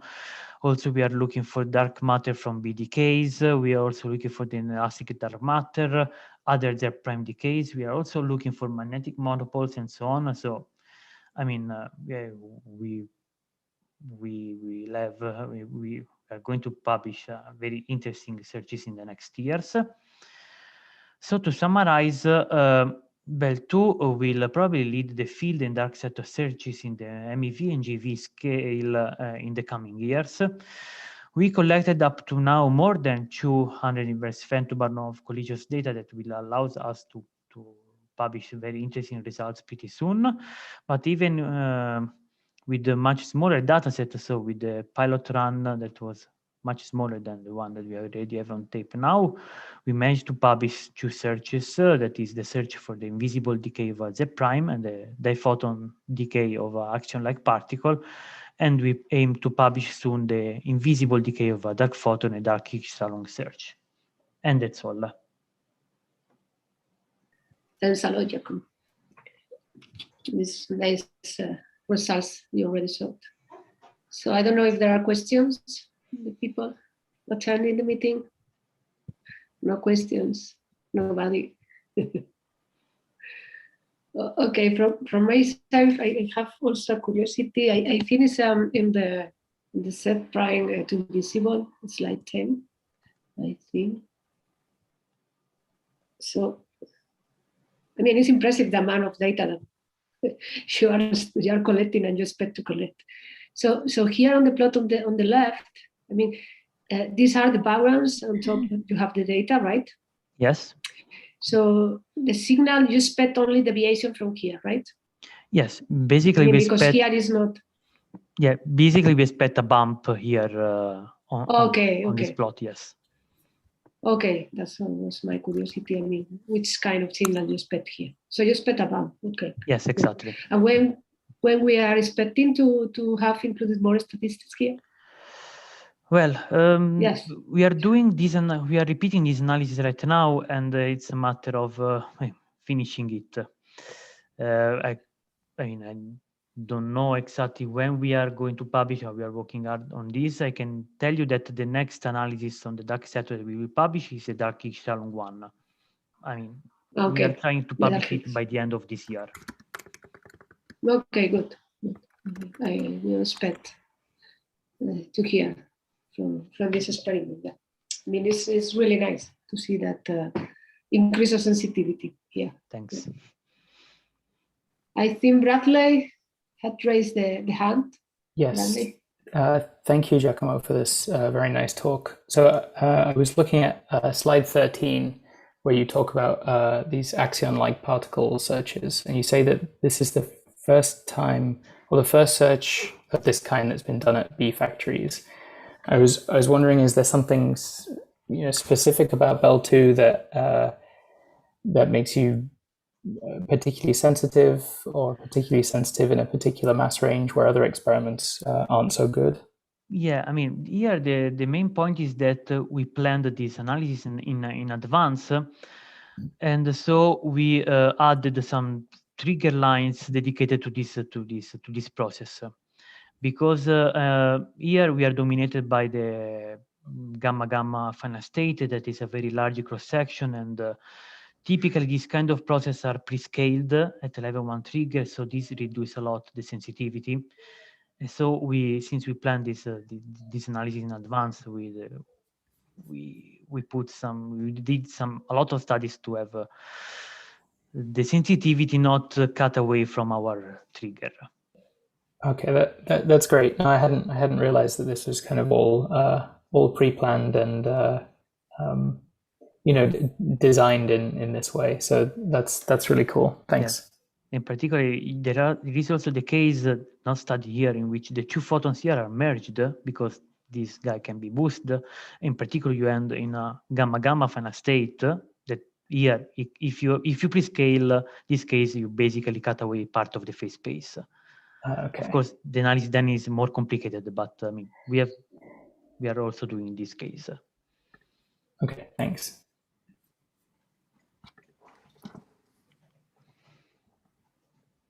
Okay, so I think there are no more hands, please. No. So if there are more questions, I think we can go now to the virtual coffee break. We recombine in 10 minutes to 6, right? 70-50. Yes, that's right. Okay. See you soon. So thanks again to all the speakers, and see you in 20 minutes. Bye-bye. Thanks.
So hi, I hope you enjoy the coffee break. Okay. So I think we can start with the next part of today's session. I don't know, Valentina, are you around? Yes, I'm here. Hi, Can you hear me? Yes, perfect. So now we have a talk on the light that matter experiment by Valentina Dutta. So, okay, we can see your slides. Okay, so you can start whenever you want. All right. Yeah, thanks. And thanks very much to the organizers for this opportunity to tell you about the light dark matter experiment, or LDMX. So I don't think I need to go over the motivation again, because I think this has been covered in earlier talks in this session. But as you'll remember, the idea of dark matter as the thermal relic is very attractive because it provides both a simple and predictive explanation for the origin of the dark matter relic abundance. And of course, it's viable over many orders of magnitude in the dark matter mass. And at the higher end of the allowed mass range, of course, WIMPs have been a significant focus of the experimental efforts so far, and they will continue to be so in the future program. But in recent years, there have been active community-driven efforts looking to more fully explore the full thermal relic paradigm. And this includes looking into the sub-GeV mass range for thermal relic dark matter, which we refer to as light dark matter. And this is in fact the focus of LDMX. One thing to note that's perhaps interesting is that the most stable forms of ordinary matter also reside in this mass range. And so that's another interesting region perhaps to focus on this mass range. So light dark matter fits within the framework of a so-called hidden sector for dark matter. And this is the idea that dark matter wouldn't interact directly with standard model matter, but instead through some kind of portal interaction. And this framework allows us to extend the viable mass range for thermal dark matter down to approximately the electron mass. And so one simple extension that we could imagine, as has been discussed earlier, is the idea of a vector mediator like a dark photon, represented as an A prime here, that mixes with the standard model photon. So in terms of how to detect this experimentally, as in the case of WIMPs, you could have direct or indirect detection, but perhaps the most promising probes, as have been mentioned earlier, are accelerator-based. And in fact, the strongest current constraints in this region come from accelerator-based probes. And this is shown on the plot on the bottom right here, where the y-axis is a dimensional parameter that's indicative of the interaction strength. And the x-axis represents the dark matter mass. And the current constraints are shown in this gray region here.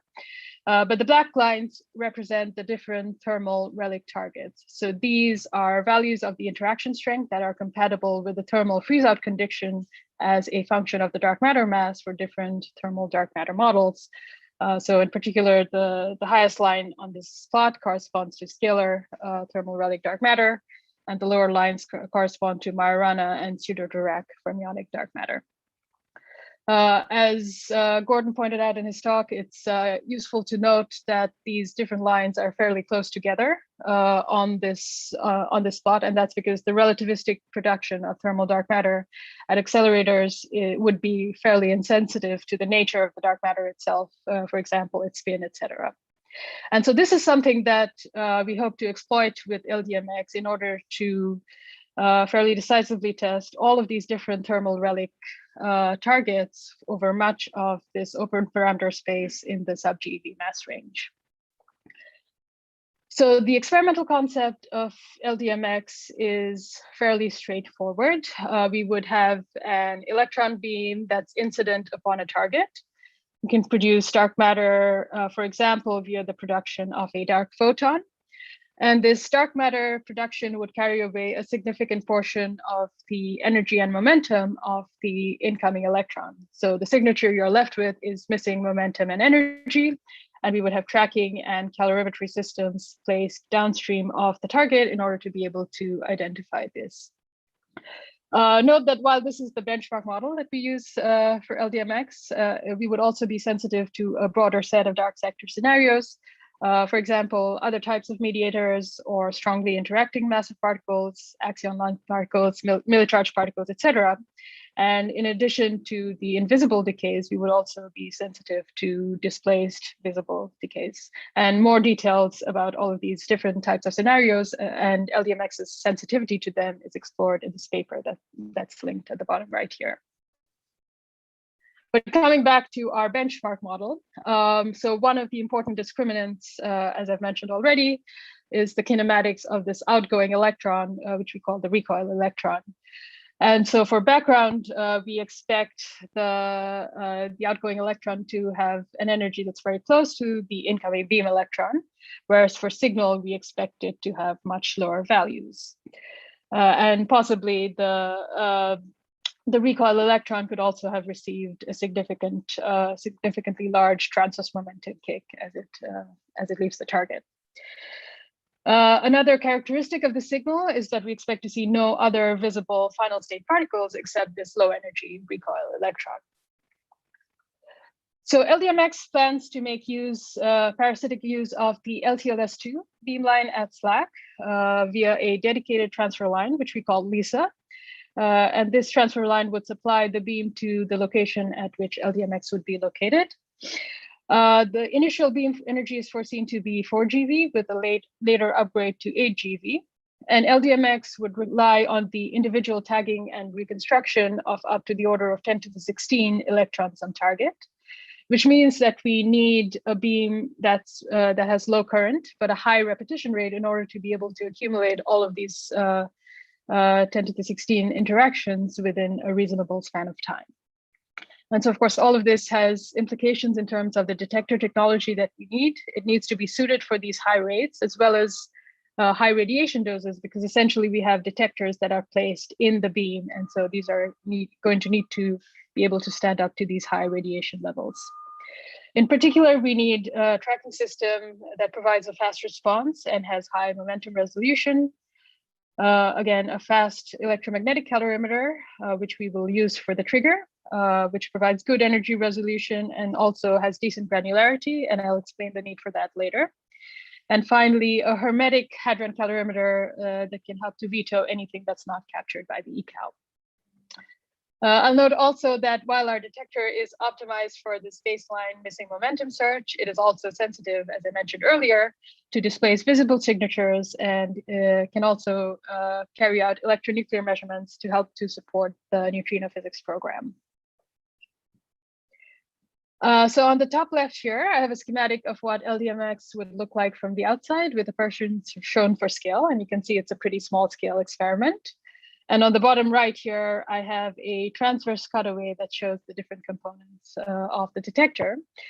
We have a dipole magnet that provides a magnetic field that helps to provide the correct trajectory for the incoming beam. There would be a tagging tracking system that's placed in the dipole magnetic field that measures the incoming particles. That's followed by the target, and then a recoil tracking system that's placed in the fringe field of the magnet, and this measures the momentum of the outgoing recoil electron and also any additional charged particles that might have been produced. And finally, downstream of that, you have the calorimeters. There's the electromagnetic calorimeter, and that's surrounded by the hadron calorimeter. So the target itself, we plan to have a thin tungsten target, 0.1 radiation lengths in thickness. And this is basically to balance the signal rate versus the momentum resolution for recoils. We also plan to have a trigger scintillator system. This would consist of arrays of scintillator bars that are placed along the direction of the incoming beam, both upstream and downstream of the target. And the purpose of this is to provide a fast count of the number of incoming electrons per event. And this is as input to the missing energy trigger, which relies on the ecal. So the ecal itself would be a silicon tungsten based sampling calorimeter, providing a fast response. It's radiation hard, and it would be 40 radiation lengths deep in order to provide for full shower containment. As I mentioned earlier, it provides the fast missing energy based trigger for the experiment with input from the trigger scintillator system. And one of the key features of this ecal design is its high granularity, both in the transverse and longitudinal directions. And this is important to be able to reject some of our more challenging backgrounds.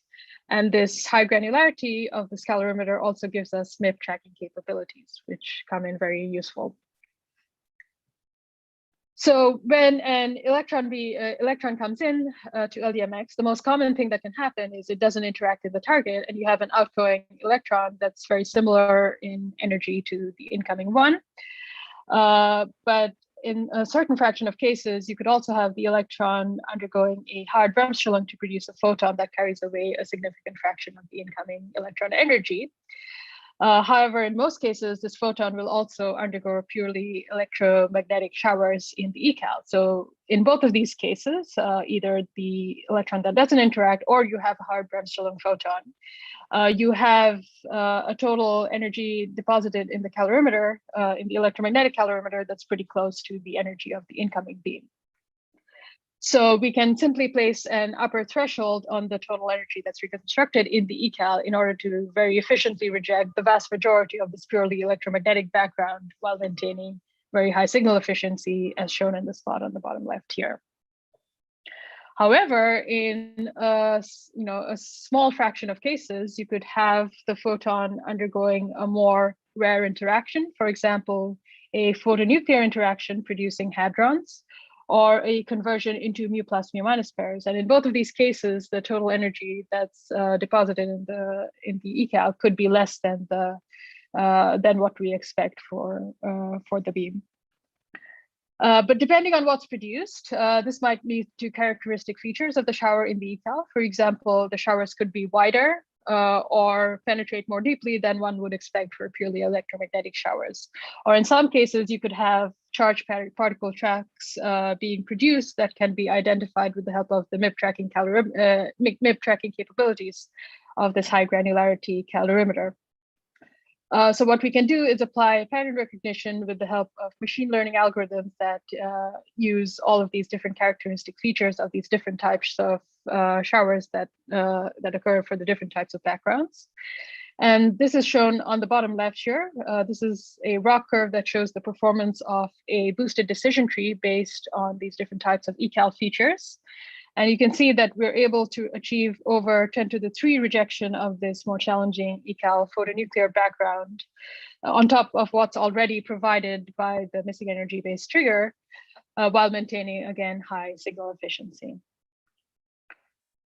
So what are we left with? Well, there's one background that the ecal is not necessarily equipped to handle, and that's the case where you have energetic forward-going neutral hadrons, and you simply need more material in order to be able to identify and reject these backgrounds. And that's where our HCal comes in. This is a steel and plastic cylinder-based sampling calorimeter. It would surround the ecal as much as possible in order to provide a hermetic veto. And really, one of the design drivers for the HCal is its ability to reject the single energetic forward-going neutral hadron background. And in fact, the desired rejection power that we need for these backgrounds determines the dimensions of the HCal that we would need.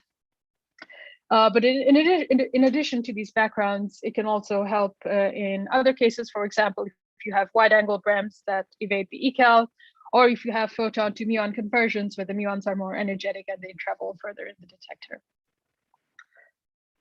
So putting it all together, we published a paper in 2019 studying our background veto performances for some of these more challenging backgrounds with high statistics simulation samples that were the equivalent of 10 to the 14 electrons on target or more. And we found that combining all our different veto handles, we should be able to achieve basically zero background for 35 to 50% signal efficiency, which is pretty good for this 10 to the 14 electrons on target sample. So we've estimated the projected sensitivity that we expect for LDMX, and this is shown on the spot here in the blue and red curves.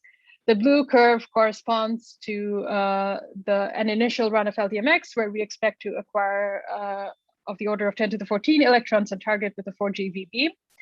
And the red corresponds to the full run of LDMX, where we expect to accumulate up to the order of 10 to the 16 electrons on target, and also with an upgraded beam energy going up to 8 GeV.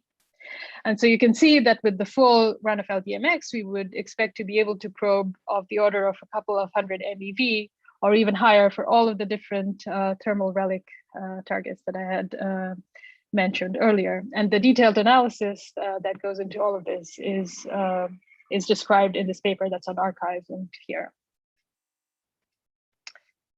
And even more exciting, we actually have a final handle in our back pocket, which is the recall electron transverse momentum. So we keep this as a key final measurement, which is not included in the veto handles that I discussed earlier. And as you can see on in the plot here, this can be the recoil electron PT can be quite different between signal and background, but also different between different signal masses. So the idea is that if we do observe a signal, this would actually help us to gain confidence in it, plus an initial crude estimate of the dark matter mass scale. And so how well this can... So Valentina, you have 2 minutes left, sorry. Okay, thanks, yeah, almost done. So how well this can perform is indicated in this plot here. This shows you our 1 sigma and 2 sigma sensitivity to the mass scale for different mass hypotheses. And this is for a scalar relic dark matter. This is with the initial run of 4 × 10⁻14 electrons in target at 4 GeV under the assumption of 0 background. And you can see already with this initial run, and under this hypothesis, we would be able to separate out different, depending on what they are, separate out several different mass hypotheses already. And of course, with the full run of LDMX, we expect to be much more sensitive to the mass scale. So just to summarize, I hope I've convinced you that LDMX is an exciting experiment. It would exploit the missing momentum and energy technique towards powerfully probing the sub-GeV mass range for thermal relic dark matter. And it's exciting because it has unique potential to reach all of these different thermal dark matter milestones for masses below the order of a couple of hundred MeV. I haven't had time to go into this in detail, but in addition to what's covered in this talk, it has a broad range of sensitivity to a number of different dark sector physics scenarios. And in addition to the invisible decays, is also sensitive to visible displaced decays. In addition, LDMX is also capable of and plans to carry out electronuclear measurements to support the neutrino program. And finally, we have some exciting times ahead in the next years as we move forward towards the construction phase. Thank you very much. Thanks a lot, Valentina, for this very nice talk and for sure this exciting experiment. I mean, my question is as always, when do you expect to, you need to start the construction, right? Yeah, so I mean, the time scale of the project, yeah. Yeah, exactly. So we could be taking some data at 4 GeV. I think the earliest that's foreseen is probably 2024. So, but I mean, that's that's already quite soon. So it's in the next 3 years or so. Okay. Yeah. So we would have the initial run potentially 2024, 2025, and then the upgrade to the 8 GeV beam, and then again more data taking after that. Okay, that's really nice. So I don't know if people around have questions. Raise your hands, please. Nobody's raising hands. No. Okay, so from my side, I also have another question that I think is when you saw the results of when you are vetoing the backgrounds, slides 11 and 12, I think. Yeah, here, these plots, I mean, when you are putting here the signal region, this is optimized, I guess, for the 4 gigaelectronvolts beams, right? That's right. This is optimized for the 4 GeV, yeah. Yeah, okay. Because, I mean, then when you are doing the projections, you are taking into account also this, or just it's a projection considering 0 background? It is a projection considering 0 background, but we have already been working on the analysis also for an 8 GeV beam, and we think that also for 8 GeV things look very promising. I mean, increasing the energy, maybe this resolution works. I mean, this kind of plots vetoing backgrounds. Do you expect? I mean, some degradation here, right? Well, I mean, not really so much. And in fact, I mean, I think in terms of resolution, we should still be doing pretty well. But also some of our more challenging backgrounds, like the photonuclear backgrounds, actually become easier to veto at 8 GeV compared to 4 GeV. Okay. Yeah. Okay, good. Thanks, Valentina. So Sure. if we don't have more questions around, so we can move to the next talk. Thanks, Valentina, again. Sure. The next talk is on dark matter with searches with monophoton signatures in the future in massive minus colliders. The talk is by Alexander Filip Czarnecki. Okay, hello, welcome everyone. Can you see me and can you hear me and can you see the slides? Yes, perfect. So okay, you can start. My name is Filip Czarnecki from the Faculty of Physics of the University of Warsaw, and I would like to present results from the two studies we had in our Warsaw group, but also I will mention some other results obtained within the CLIC DP and ILD collaborations concerning dark matter searches with monophoton signature. Let me start from a short introduction. We all know that we should look for dark matter in all possible ways. And there are many options available at future E+, E- machines, in particular in the future linear E+, E- colliders. There are additional very promising options with the beam dump experiments and also experiments with the extracted beams, which are very similar to, their concepts are very similar to different types of experiments which were discussed during this session. So if you would like to learn more, please have a look at my talk, which I gave last month at CSIC 2021. But in this presentation, I will just focus on the monophoton signature, which is one of the most general ways to search for dark matter production in high energy ± collisions, because any hard process, also those processes which with invisible final state have some finite and quite large probability to be accompanied by hard photon emission. So completely independent from the production mechanism, if there is any production reaction resulting in a completely invisible final state, we can still see it in the ± collisions if we tag this additional hard photon emission. And this is what I will try to discuss today. So this is the outline of my presentation. And firstly, I will just briefly mention the two colliders we consider in our analysis. This is the International Linear Collider, which seems to be the most mature option for the future Higgs factory, running in the staged approach from 250 GeV to 500 GeV with possible upgrade to 1 TeV. And the second option of the linear Higgs factor is the compact linear collider at CERN, which thanks to the novel two-beam accelerating scheme allows to obtain higher accelerating gradient and the possibility to obtain colliding energies up to 3 TeV. And so in our studies, we focus on the highest energy stages, just because we want to have the largest range for dark matter searches. So for ILC, it is 500 GeV stage with 4 inverse attobarns collected. But one should mention that both electron and positron beams can be polarized at ILC. So in fact, we will have 4 independent measurements at this energy. And at CLIC, we assume 5 inverse attobarns collected at 3 TeV, but only with electron beam polarization. So in fact, there are 2 independent measurements. The crucial thing in studying this process is understanding of background, and also we need a consistent simulation of background and signal processes. For monophoton processes, the most important background comes from radiative neutrino pair production, where you can produce 2 neutrinos with a hard photon.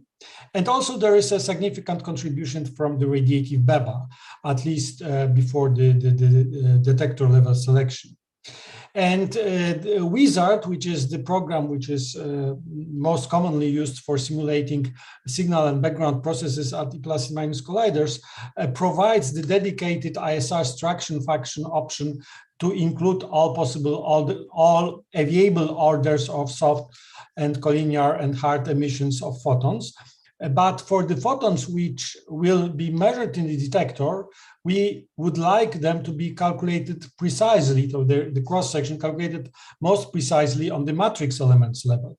So to avoid double counting, we need to have a dedicated procedure for matching this soft ISR extraction function with a hard photons generated on matrix elements level. And we developed such a procedure. You can have a look at the details in the paper published in EPJC.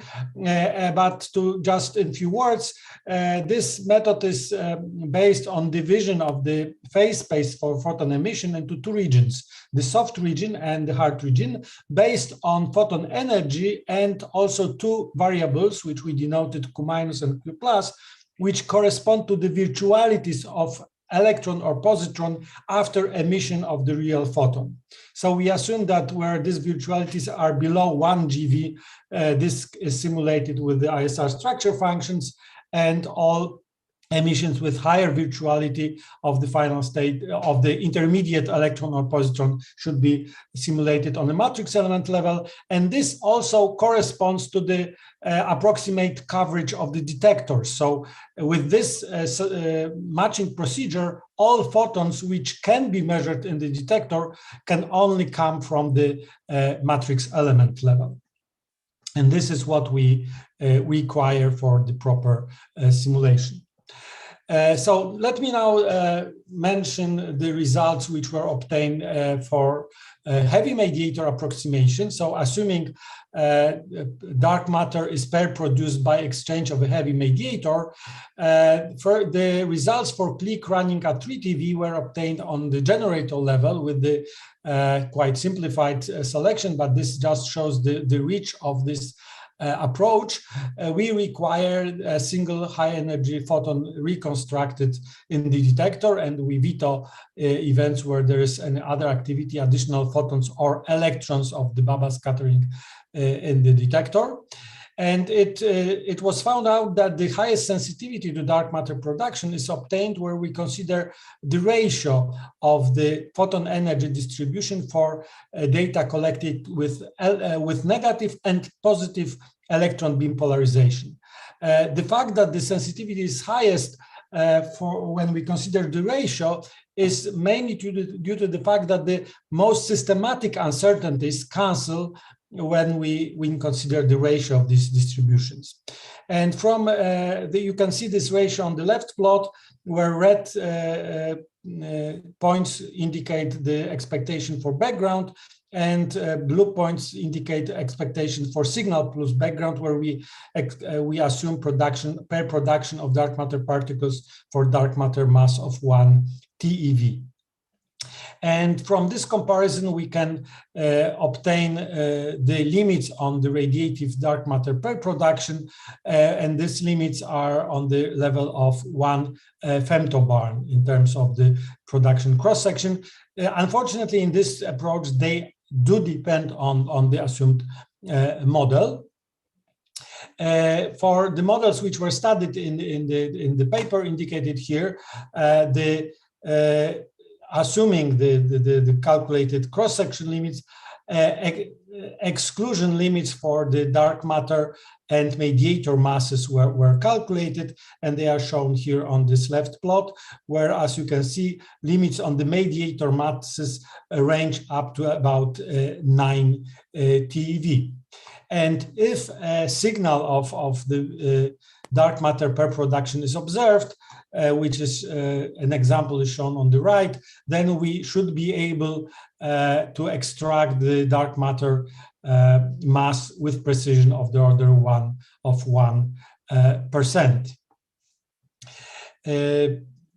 Similar analysis, but now in a more detailed level, using the full simulation of the detector response, was done for ILC running at 500 GeV. And here again, we require just a single photon in the central detector region, so in the region where we have a high tracking efficiency, because if we just look for a high energy photon, as you can see on the right plot, we have a huge background from the Baba scattering. This is this pink histogram, but where we impose detector level cuts, removing additional signals from the in the detector or in the forward colorimeters, we are left only with this irreducible background from radiative neutrino pair production. And then by comparing the observed photon energy distribution with the expectations for different signal scenarios, which you can see on the left, we can again extract limits on the cross section, and in case of the ILD analysis, these limits were then translated into the limits on the new physics mass scales in this EFT approach. The plot on the left also shows how significant polarization of the beams is, because it compares limits obtained with different beam polarization. So the black line shows the limits obtained without beam polarization, and the other lines show limits obtained with the same luminosity, but with increasing beam polarization.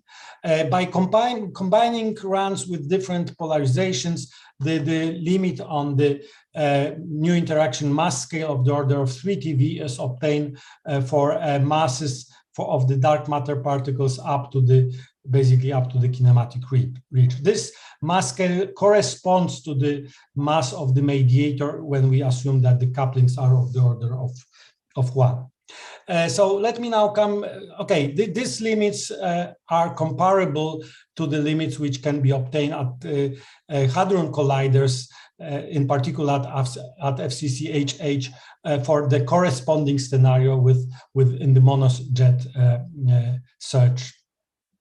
Okay, so let me now come to our analysis, where we focused on light mediator scenarios. So we do not assume that the mediator is heavy. It can still be light if we assume that its coupling to the standard model particles is very small. So such scenarios are still not excluded, and we should also try to look for them. And we propose what we call an experimental-like approach, where we try to establish limits in terms of the cross-section as a function of the mediator mass and width. And so we use Wizard for event simulation for both signal and background, with up to 3 photons at the matrix element level. And we use fast detector simulation with Delphas for both ILC and click.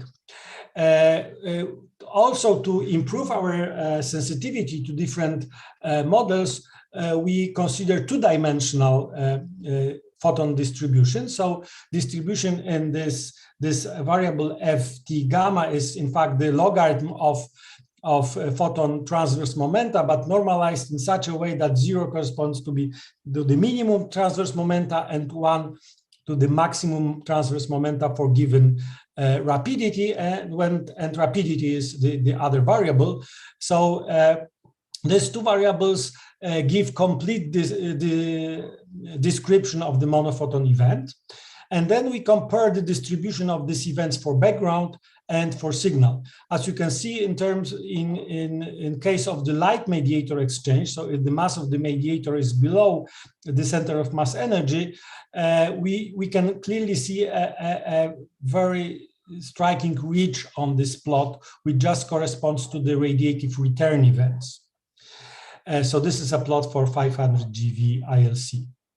And we use comparison of these distributions to extract limits on the dark matter per production cross-section. These are the limits on for the cross-section of radiative events, so for events with packed photon. And as you can see, there are of the order of 1 femtobarn. Here you can also see that for the narrow mediator, the impact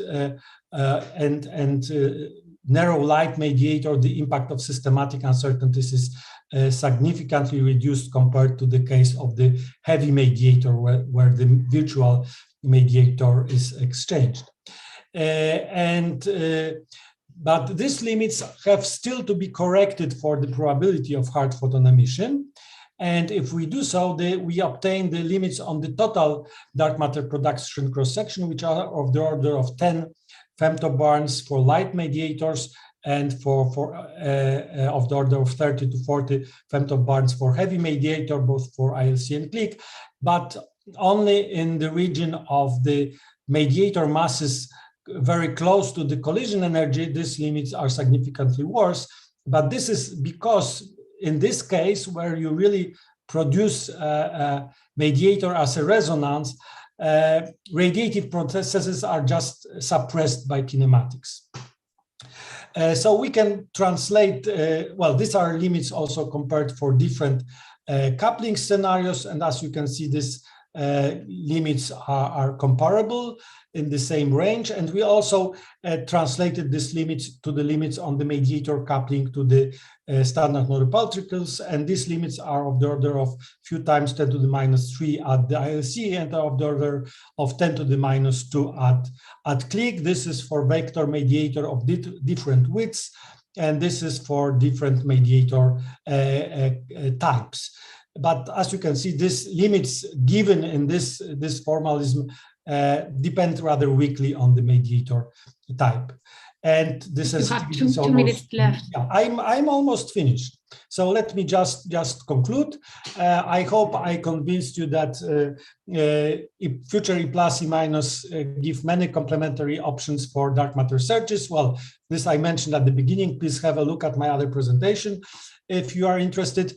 And monophoton signature is the most general way to look for dark matter production at high energy +/- collisions. The indirect sensitivity to mediator masses is of the order of 10 TeV if we assume strong couplings, but if we focus on light mediator and very small mediator couplings, then we are sensitive to the couplings of the order of 10 to the minus 3 even. And one should mention that this sensitivity is higher than, and the limits are more stringent than those which are expected from direct resonance search in standard model decay channels. So thank you very much for your attention.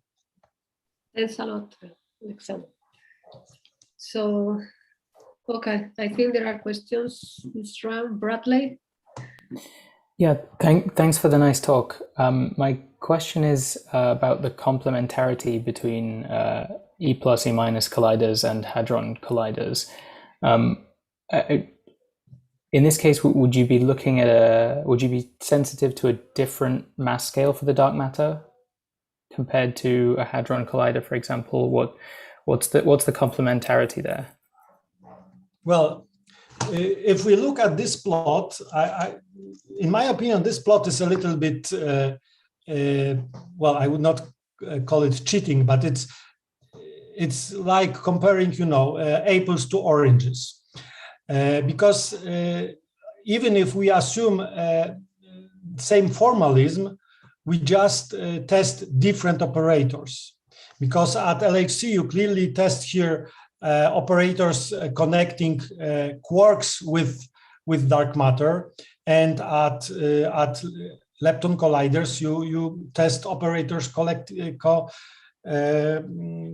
leptons with dark matter. So we need to do both because we do not know where this new physics is. So this is why these approaches are complementary.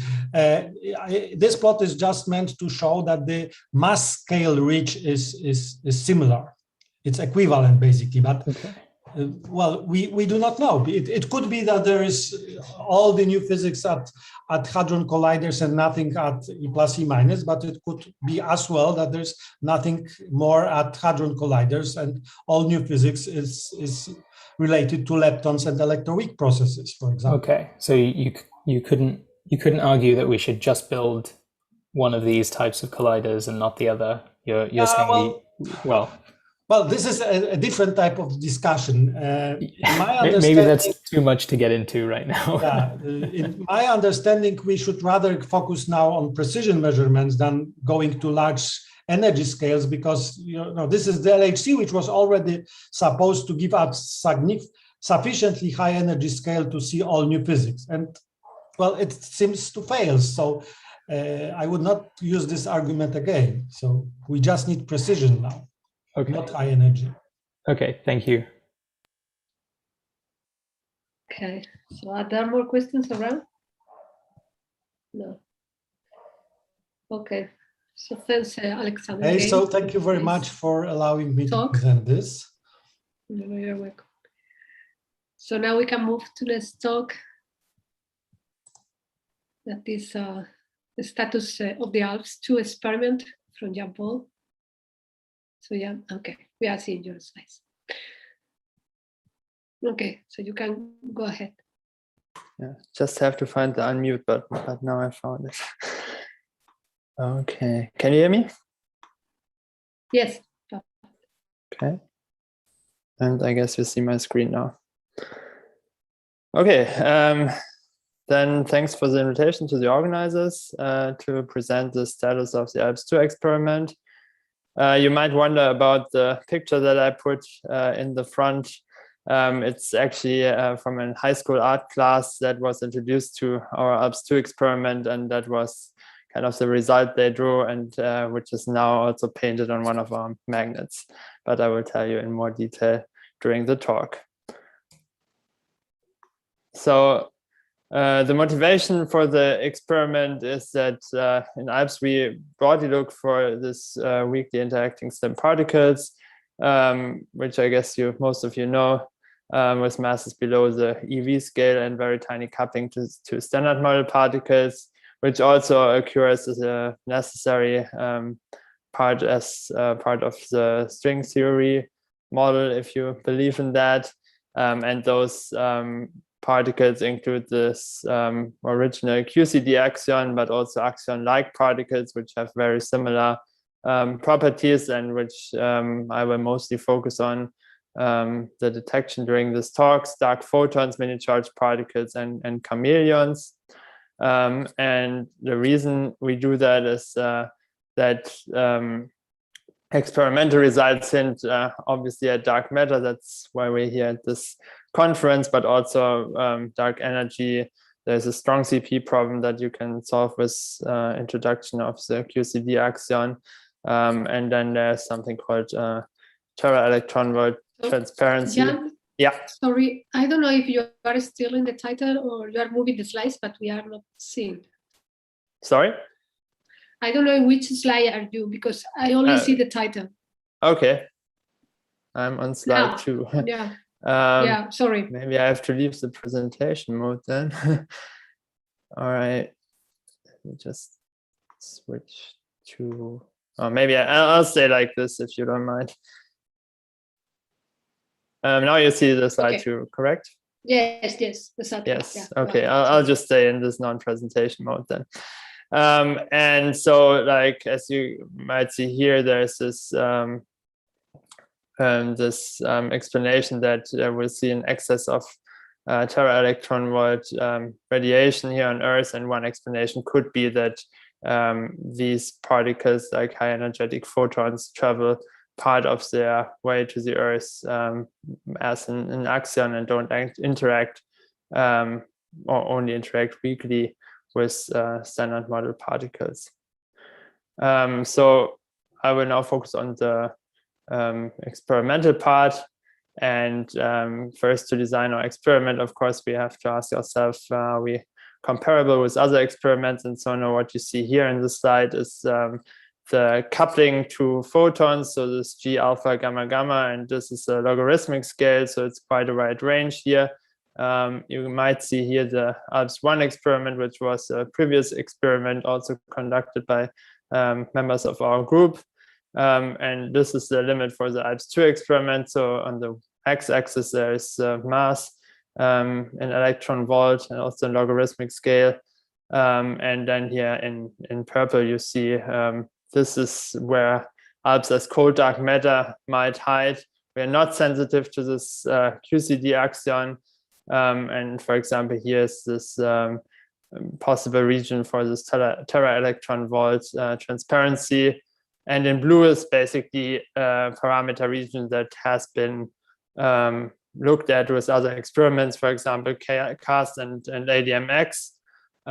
So just give you a quick introduction what they are and what we do with the slide shining through wall approach. So basically the limits you saw there was like there is the 3 types of or like there are 3 types of experiment amongst others that look for this weakly interacting particles, and those are haloscopes, helioscopes, and light shining through wall experiments. So haloscopes like LDMX and MadMax basically have this experimental part in the lab where the reconversion happens. So the idea is that this experiment travels through the dark matter halo, and then the reconversion to a photon happens in the laboratory, and you can detect it there. Similar process, but with a different source, namely the sun, is happening in helioscopes, which are CAST, and maybe in the future IAXO, which we will hear about, I guess, a talk from now. And so the laboratory part is again only the part of the reconversion. So this is the axion field or axion-like particle field, and then there's like a virtual photon coming from a magnetic field, and which creates then a photon which can be detected. The advantage of these light shining through wall types experiments, which Alps 2 is that the source is also in the laboratory. So we create and measure these particles if they exist at decent coupling constant. And so what we'll do is we'll have a magnetic field and source, and then this coupling happens here to an axion-like particle. There's a wall in the middle of the experiment. So this part here on the right is basically not seeing any photons coming here, which are not converted. And then on the other side, the same or inverse process happens again. And if we see light at the end, we might have found an axion-like particle. Of course, it's not as easy as it seems. You need pretty advanced technique to make that happen. So this is a little more detailed look into the experiment. So usually we use a laser as a photon source, and that is not even with state-of-the-art laser enough power to create axion-like particles with a decent probability. So what you have to do is you have to set up cavities, which are existing of 2 mirrors in our case, and that makes the light bounce around here between the mirrors and basically enhancing the field in this region. And a similar process you can do on the regeneration side. So basically you put 2 mirrors on the other side, and since the axion-like particles are not supposed to change their properties, the reconversion probability will increase on the other side when you where your detector is, if you have this cavity configuration here. And the trick is that these optical resonators, of course, have to be matched, and this is a very big challenge for Alps 2. And I will show you the concept how we do this in a few slides. So first, I want to come back to this Alps 1 versus Alps 2 experiment. So Alps 1 really started or measured back in 2011, I think, with 1 superconducting magnet. So you need this dipole magnets to create a strong magnetic field. And we are at DESY in a lucky position that we have the magnets from the old Hera accelerator, which one of each is 8.8 meters long. And basically we put our cavity configuration in Alps 1, we just set a cavity in front of the wall into this magnets. And so this is basically the part of the conversion. And then on the other side, there's a reconversion region. So for ALPS2, in principle, we increase the sensitivity compared to ALPS1 by a factor of 3,000 in coupling constant. So here below, you see the formula expressed in probability that a photon converts to an axion and back to a photon. And that scales with the input power, the power buildup in the production cavity and regeneration cavity. So in these two optical resonators. And then they also scale with the length and the magnetic field strength to the force potential. So this is really where you gain. And this is what we do in ALPS2. We go back to the old Hera tunnel. Of course, we can only use the straight section of it because light likes going directly straight, and we cannot use the curves, unfortunately. So we are restricted to, in total, 245 meters. We make use of 12 of those Hera magnets on each side of the wall. And by this, we get the biggest sensitivity increase by a factor of 24. We also use higher laser power than in ALPS1 and also a different color. So we move to infrared light. And then there's the second resonator, which also gains a factor of 14 in sensitivity and an improved detection system, which will also contribute with a factor of about 3. So the challenges are, as I mentioned before, that you create high power, that you have high finesse cavities. We had a lot of trouble with mirror surface roughness, and it turns out that we need even better than state-of-the-art really to get the experiment to the design sensitivity, or we need state-of-the-art. It's just reachable. Probably not in the first data run. We need this dual cavity lock that these two resonators are matched. And light tightness will also be one of the challenges, because you have to, this is all in one vacuum tank, and you have to seal one region from the other by flanges and other things. The control strategy is also pretty complicated because we have to match these two resonators. One resonator you can basically match to the laser frequency.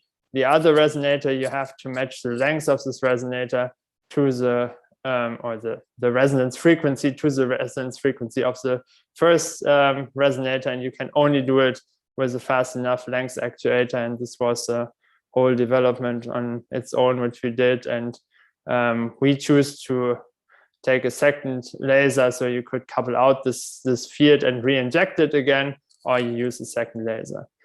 And we choose this one and basically couple both via beat signals.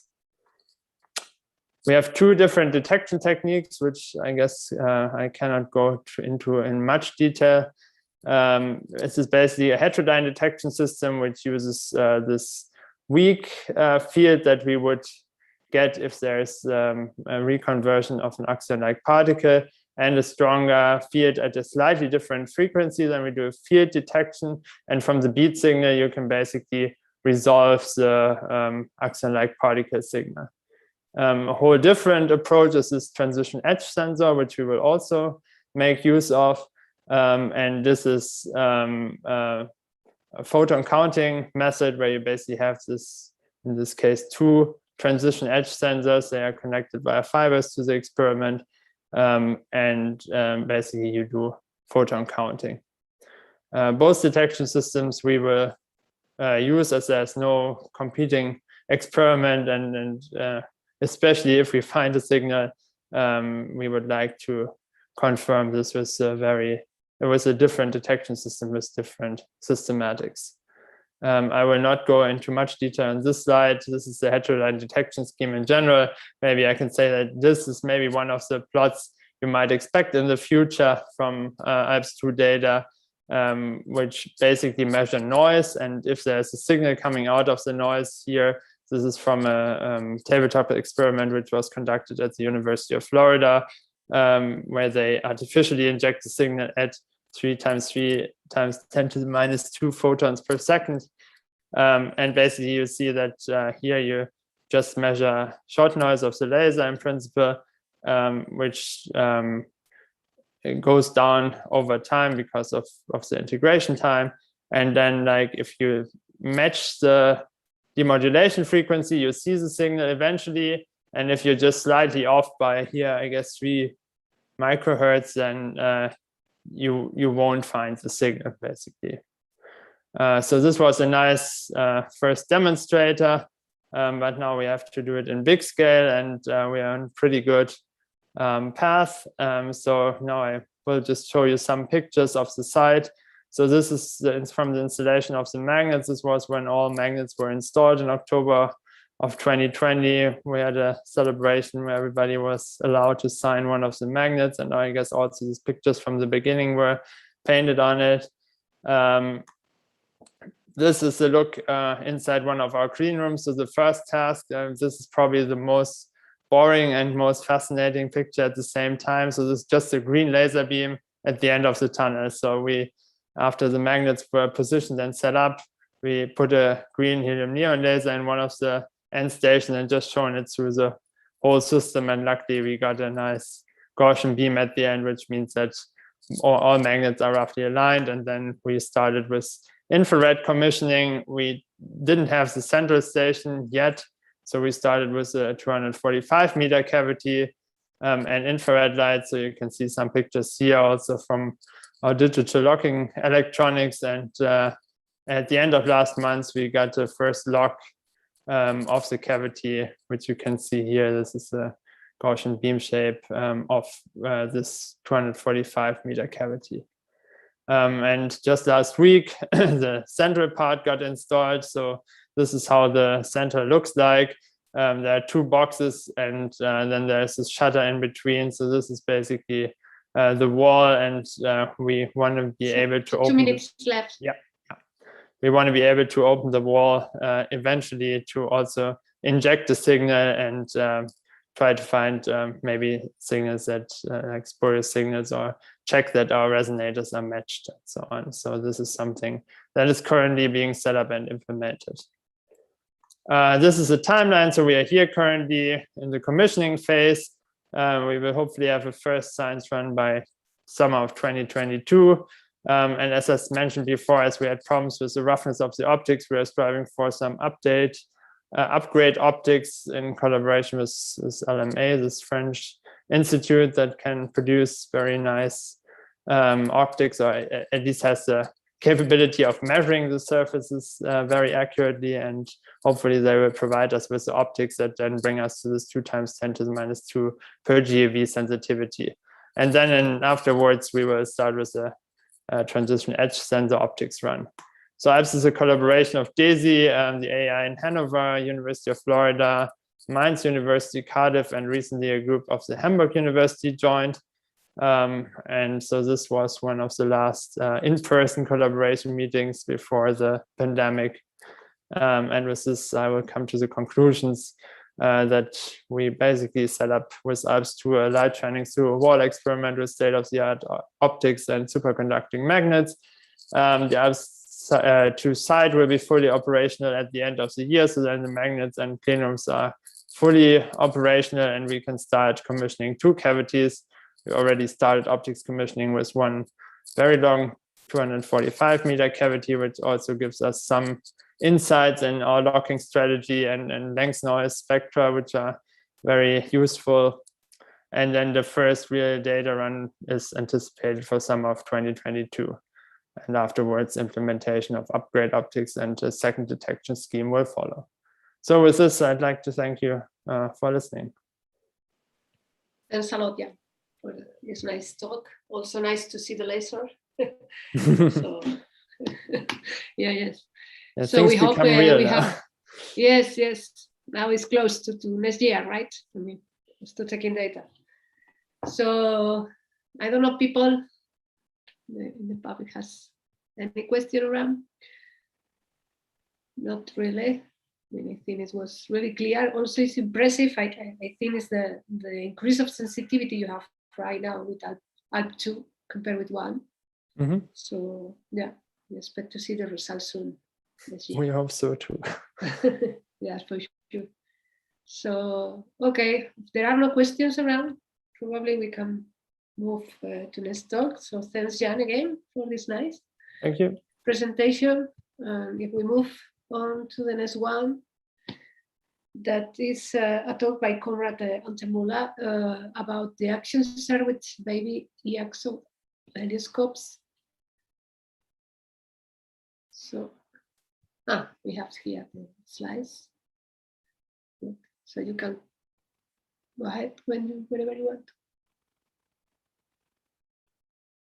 I don't know. Okay, sorry. I hear now. Okay. Always the trouble with the mute button. Yeah, my name is Konrad Altenmüller. I'm from the University of Saragossa, and I will present you baby AXO, or the axion search with baby AXO. Okay, you can see the next slide, I hope. So now you already heard something about axions, but here again, just shortly the motivation. So the axion is arises as a solution to the so-called strong CP problem when we use the Pecci-Quinn mechanism to explain the absence of the CP violating processes in the QCD. And simple models of these axion were already excluded. So if it exists, it has to be a weakly interacting very light and very long-lived particle, which makes it also a good dark matter candidate. And there are some astrophysical hints that the axion actually might exist. So one is that the universe is too transparent for high energy gamma rays. So gamma rays with energies above 100 giga-electron volt, the universe should be opaque to them due to their interaction with other photons. But there appears to be, the universe appears to be too transparent. And then there's also another anomaly where several observations of different objects show that there seems to be a excessive energy loss of different objects like white dwarfs, red giants, and neutron stars. And this could be explained by an axion, which can escape from the core of the star. And the explanation for this transparency issue could be axion photon oscillations in the galactic magnetic fields. And there are there are also the so-called axion-like particles, which behave in a similar way like the axion. So also they can be discovered by the axion experiments, but they are not motivated from the strong CP problem. But there are many other theories which predict these these particles, like, for example, the string theory. And in general, there were not so many experiments so far looking for the axion. But I think now it's becoming more and more popular. And the good thing about the axion searches is that already now, and with the next generation of experiments, we can probe relevant parameter space. Baby AXO is a helioscope. And so the principle of a helioscope is that we search for axions which are produced in the sun via the Primakov process, which requires that the axion can couple to photons, but this is present in all axion models. And the axion then can escape from the sun. And our helioscope is a strong magnet, which is aligned with the sun. And within this magnetic field, then we can have the inverse Primakov effect that the axion gets converted into an X-ray photon.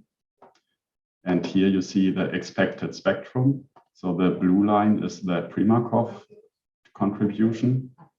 But if you also assume that the axion can couple to electrons, which it can do in some models, then you get a dominating contribution from these other processes. And the good things about helioscopes is that it's not required that axions dominate the dark matter. Then due to the presence of the Primakov process in most models, the helioscope is more or less immune to model assumptions. And also the expected or the sensitivity of helioscopes is complementary to other experimental techniques.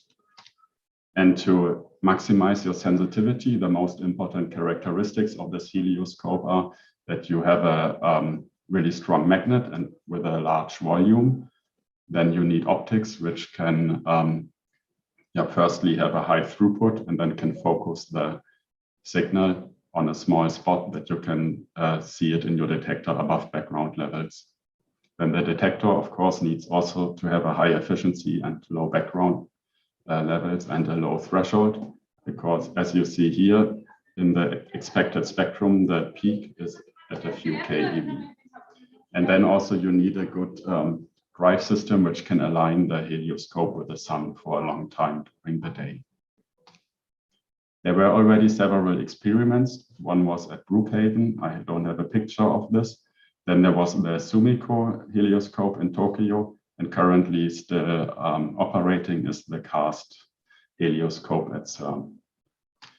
And we want to build a next generation helioscope, JAXO, the International Axion Observatory.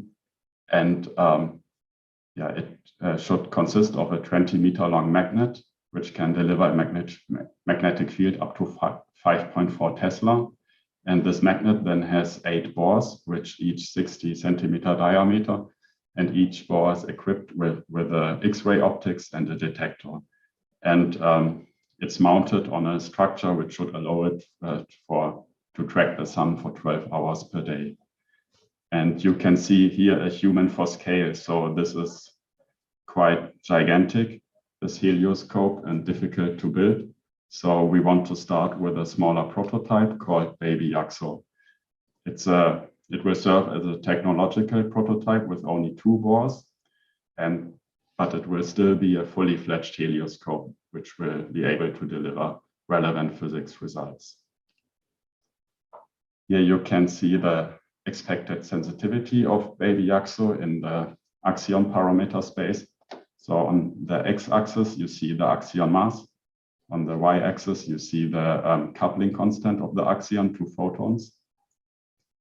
And you can see that helioscopes like CAST, Baby JAXO, and JAXO, they are sensitive over a wide range of masses, so down to masses of nano electron volt. Actually, we are also sensitive to smaller masses and up to about 1 electron volt. And this is complementary, for example, to the haloscopes, which can reach really low coupling constants, but only in a small mass range. And so this limit here is the last one from CAST, and it's on the same level like this line here, which is the astrophysical limit from the cooling of HB stars. So Baby JAXO will push the limit beyond this and into an unexplored parameter space, and will also be able to probe a large part of this parameter space here, which is from this universe transparency anomaly, where one could, so where the models from this transparency problem would predict an axion. And it can also probe the parameter space of this stellar cooling anomaly, but you cannot see it here in this plot because it also depends on the axion electron coupling. And if you are more interested about all of these, the physics case, I recommend you hear this paper about the JAXO physics case. Okay, I come back to the design of Baby JAXO. As I said, so it has 2 bores, which are located in a magnet of 10 meters length, and each bore will have a diameter of 70 centimeters. And the magnetic field should have a peak of about 4 Tesla, and it will be built at in the Hera South Hall at DESY in Hamburg. And you can see here the different components. So this is here the magnet. Then each bore has a X-ray optics, a detector at the end, and then we also have this drive system here. So first, the magnet in a bit more detail. So the 2 bores are placed into this common coil configuration. So it's a racetrack coil made of a superconducting cable, which is now already available. It was produced at INR in Moscow about 30 years ago for the Melk experiment, which was never realized. So we can have this cable and use it for our magnet. Here you can see the simulated field in the 2 bores. And this magnet then will be placed in a cold cryostat, which can keep it at 4.5 Kelvin. The next component are the X-ray optics. So to design these optics, there are several things you have to consider. So first, we want to maximize the throughput. So it should be between 40 and 60%. So it needs a large effective area and a good reflectivity. And the good reflectivity you get with special coating, but also by increasing the focal length. But on the other hand, we want to minimize the focal spot, and this you achieve with a short focal length. So you have to optimize this. And for baby YAXO, we will use two different X-ray telescopes. So one is already available. It's the flight spare of the XMM space telescope. And then now started the construction of a custom telescope, which is a hybrid telescope with two different optics. So it has the inner part and the outer part. And the focal length of this custom optic will be 5 meters, while the one of the XMM are 7.5 meters. And okay, the support system. So you can see here the position of the sun from DESY over the year, and to have a 50% coverage, you need to be able to tilt the helioscope from -21 up to 21 degrees. So this is one of the requirements for this drive system, but then it also has to be able to carry the load of 70 tons, and it needs a really good pointing precision of 0.01 degrees. And since these requirements are quite similar to the CTA telescopes, so the design for the baby YAXO drive system is derived from the CTA drive system. And it's currently also starting construction, as far as I know. Then the last part of the beamline is the detector. And yeah, what we need is a low background detector which has a high efficiency for X-rays in the 1 to 10 keV range. And the baseline technology for baby YAXO are the micromegas detectors, where you can see here a drawing. So the micromegas is a gaseous TPC. And so you can see it better here in this drawing. When a X-ray particle is entering the gas, it produces electrons, which then drift here towards the anode. And only 50 micrometers from the anode, there is a mesh, and where you have a high voltage, so that you get some amplification between the mesh and the readout zone. And so this is a gaseous TPC, and the X-ray optics are in vacuum, so you need the entrance window. So this is also an important component of the detector. So because the threshold is in the end defined not by the detector, but by the transmission of this entrance window, which also serves as a cathode. And our collaborators at the University of Bonn, they are developing these silicon nitride windows, which have a thickness of a few hundred nanometers. And together with some strong back, they can withstand the pressure of the TPC, which is 1.5 bars, and also have a good lead tightness of about 8 × 10⁻⁸ millibar per second. And here you can see the transmission of these windows. And you can see that at about 1 keV, there we are at 80% transmission. And this is also the point where the Axion spectrum, the peak, is expected. There are some other detectors in development for maybe to be used in baby YAXO or later in the big YAXO. So just as a few examples, so there's grid picks, which is the evolution of the micromegas detector, but every hole in this mesh has then a pixel in the readout plane, so it allows a single electron detection. Another technology are the metallic magnetic calorimeters, which have an extremely good energy resolution of, for example, 1.6 electron volt in our region of interest. And in principle, the detector itself has not really a threshold, but it will have a threshold also due to the window which is required for the cryostat. And this detector would be extremely useful in case baby YAXO or YAXO observes an axion signal and you want to do spectroscopy. Another technology are the silicon drift detectors, which can also achieve a threshold of a few hundred electron volts and a good energy resolution. And the advantage here is that there's no window necessary. And there are also other detectors under development based on neutron transmutation doped sensors and transition edge sensors. And this is, so now I show you our micromegas prototype at the University of Zaragoza, which we use to do background studies. So here you can see the detector. So this is the chamber. Here, this is the tube, which then in the final setup would be connected to the X-ray optics. And this detector is placed in a lead castle, which then again is placed within this veto system. And this veto system, it has a 4-pi coverage. And on each side, there are 3 layers of vetos. And between the layers and on the outside, we have cadmium layers to try to also use this veto for cosmic neutrons.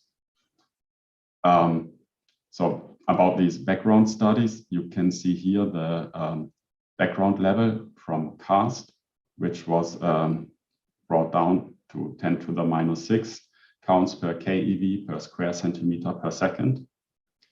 But during measurements in the Canfranc underground lab, we could show that. Okay. So in the underground environment, we could see that we can reduce the background by 1 order of magnitude more. And we suspect that this is due to cosmic neutrons. And we also did some simulations where you can see that when a neutron, so it can interact, for example, in the lead castle, produce a lot of secondary neutrons, which then cause a signal in the micromegas. And a lot of other neutrons, they get then thermalized in the lead castle. They get captured by the cadmium, and then we should observe in our veto system a high multiplicity signal.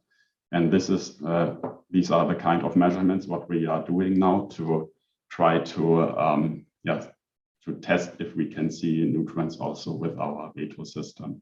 And the analysis is currently in progress.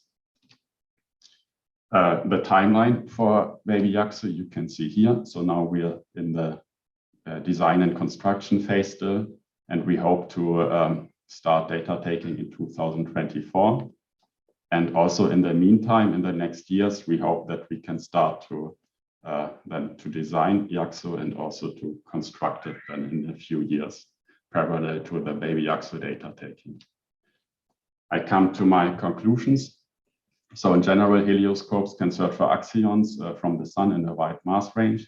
And baby YAXO is a new next generation helioscope under construction now, which will explore relevant parameter space down to an axion photon coupling of 10 to the minus 11 per giga electron volt. And for this, there are several important components under development now: a strong magnet, the X-ray telescopes, the sun tracking system, and the low background detectors. And we expect to see first light in 2024. And if you want to know about the design in more detail, there's a link to our design paper. And just here you can see all the involved institutions in our collaboration. Thank you for your attention. Thanks a lot, Conrad. Very nice talk. Glad to see about maybe YAXO is on the way. So we have a question from Imran. So go ahead, please. Hey, so what limits the sensitivity of these helioscope experiments near the QCD axion range? You mean here on the right, for example? Yeah, so they go up, these sensitivities. So what happens here? Okay, there's one problem that, so you have some, when you have the conversion from the axion to the photon, you get some problem with the momentum conservation. And you can actually improve this by adding some buffer gas, which adds a refractive index to the photons to give them kind of a momentum. And this is actually then this part here where you see the strange structure in the sensitivity, where you can go with this buffer gas within this volume within the magnetic field. And yeah. Okay. But yeah, so yeah, so I'm not such, I don't know exactly how this works, but this is more or less the explanation I know for this. Okay, thanks. Okay, so if there are no more questions, thanks again, Conrad. We can move to the next talk, Searching for Dark Matter with Superconducting Qubits. It's a talk by Akash Dishit. So are you there, right? Yes, so let me share my screen really quickly. Okay, perfect.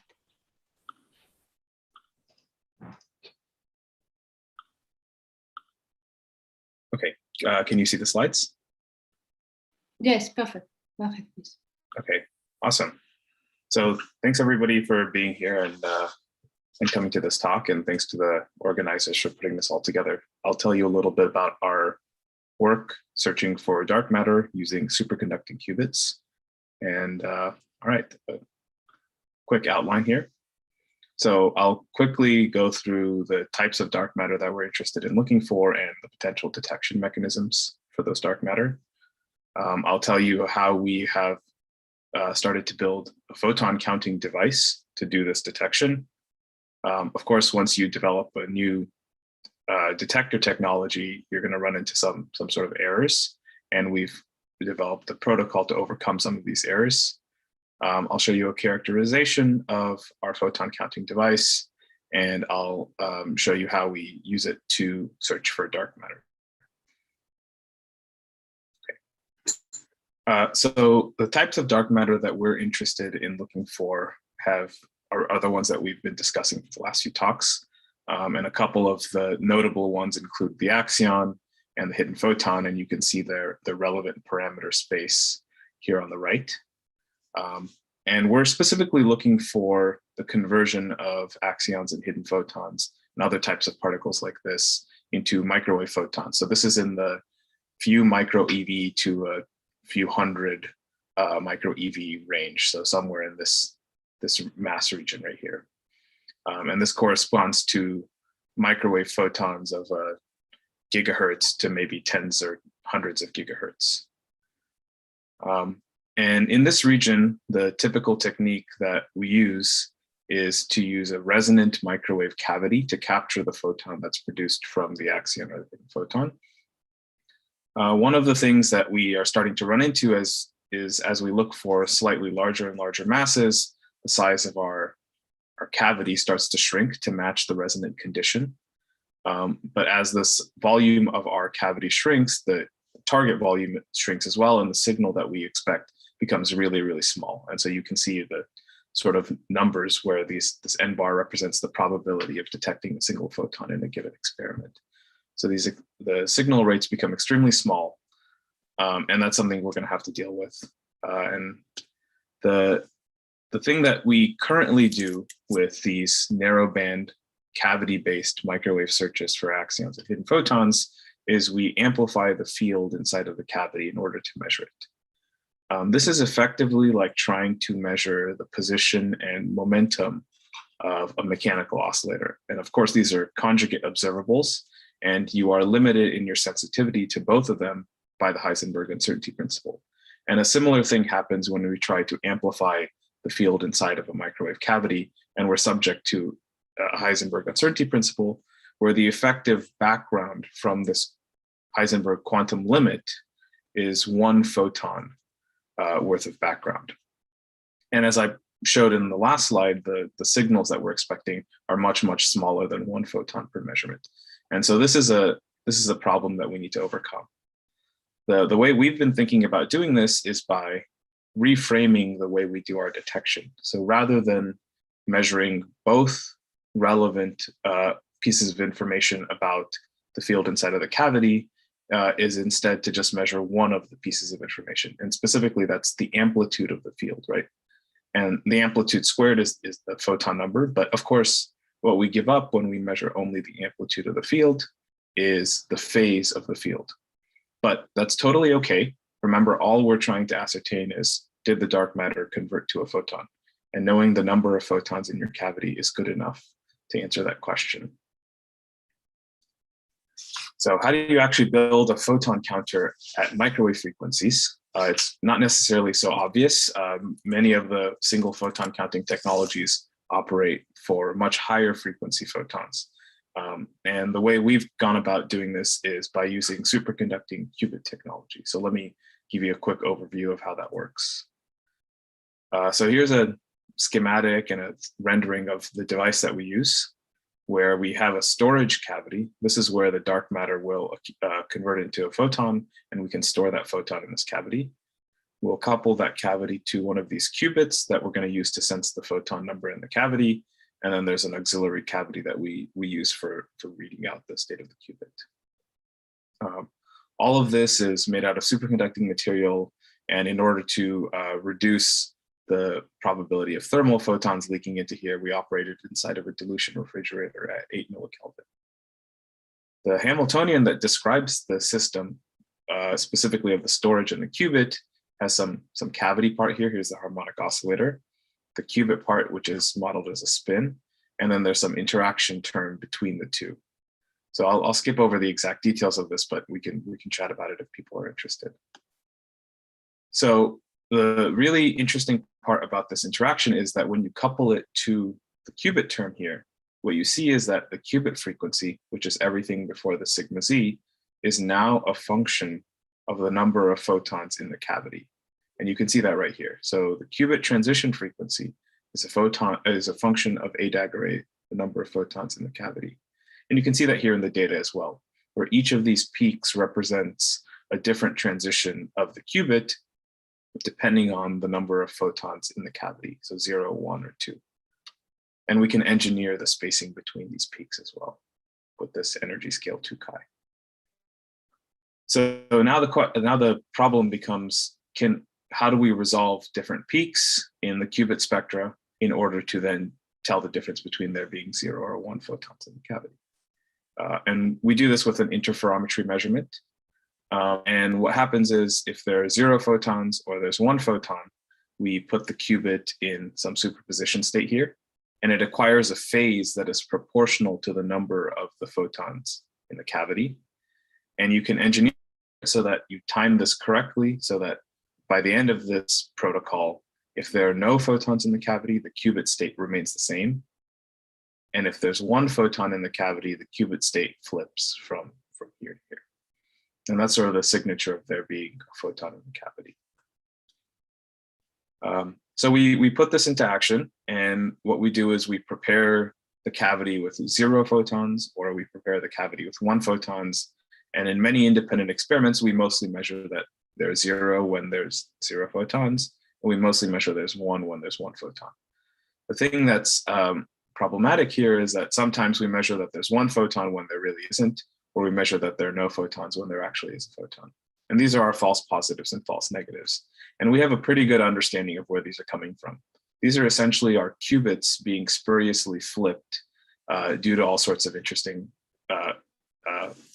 physics that we probably don't have time to get into right now. So the dominant source of our errors is really errors in our detector of our qubit. And so we need to come up with a way to overcome these types of errors. Okay, so let me tell you a little bit about that. So the way we do it is to go back and stare at the Hamiltonian one more time and realize that the interaction term between the qubit and the cavity is really just a product of their number operators, A dagger A and sigma Z. So this means that this term commutes with the rest of the Hamiltonian. And so when we use this interaction to make a measurement of the photon number, we don't actually absorb the photon or destroy the photon. In fact, we just project the state back into the original basis of the cavity. And what that means is we can make multiple repeated measurements using this interaction of the same photon. And by making many, many measurements, we can reduce the susceptibility of our detection to individual errors in the qubit. There's a formal way to analyze this. I won't get into the details right now, but effectively we measure and include all the possible error channels of our qubit, including decay and heating and dephasing, as well as errors that are potentially arising from the readout of our qubit as well. And so here's the math that does this reconstruction, but from the series of measurements that we do, repeated measurements that we do, we can then go and reconstruct the probability of there being 0 photons or 1 photon. So rather than get into the details of this, let's just look at a few examples.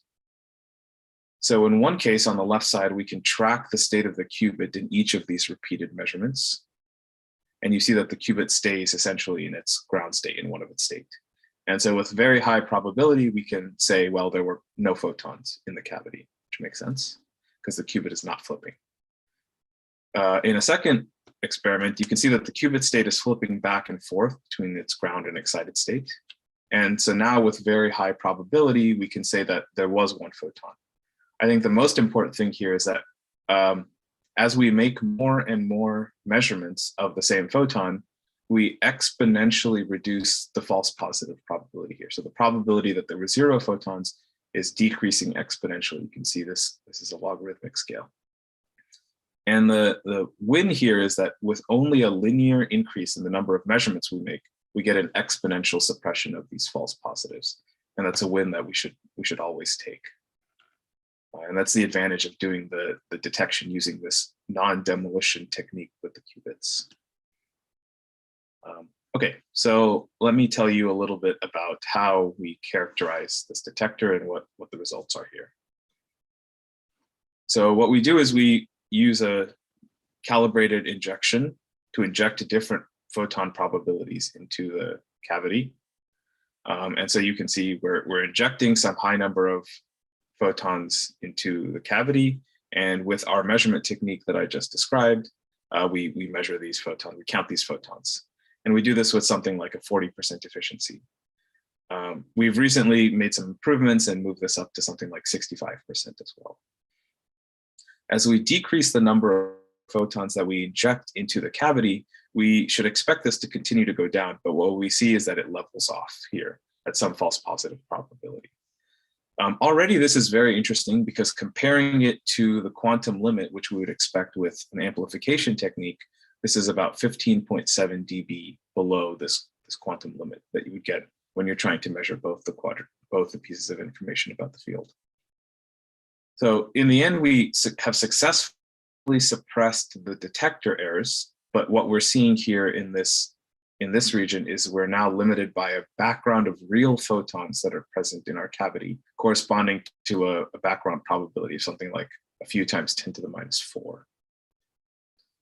So just to give you a sense of how this is relevant to a dark matter search, for a dark matter search, the time for which you need to integrate any given potential signal is related to the rate at which you're seeing backgrounds. And so if you were using a quantum limited amplification technique that I described before, the background rate would be proportional to 1 photon. But for the technique I've described here, the background rate is now proportional to a few times 10 to the minus 4, which means that for any given measurement, the integration time required to see a signal will be 1,300 times less than if you were to use a quantum limited amplification technique. So this is a huge acceleration in our search procedure. So let me show you how we put this to use, actually doing a dark matter search. And The first thing I have to mention is that the search procedure is a little bit different than what is usually done.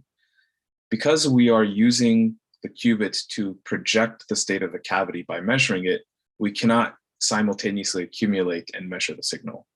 And so this breaks up the whole procedure into two parts, one where we integrate the signal, the dark matter signal in our cavity, and then we make the repeated measurements using our qubit.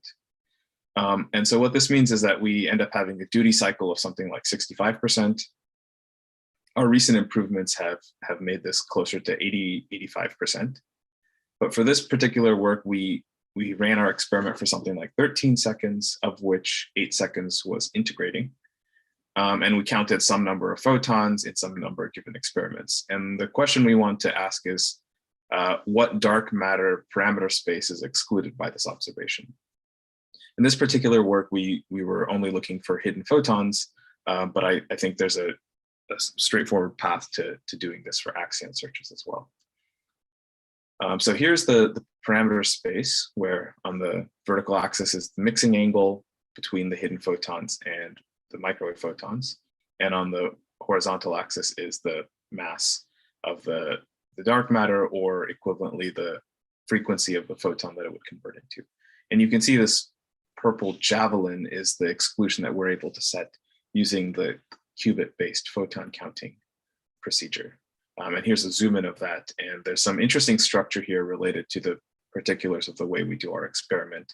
And I'm happy to discuss this as well.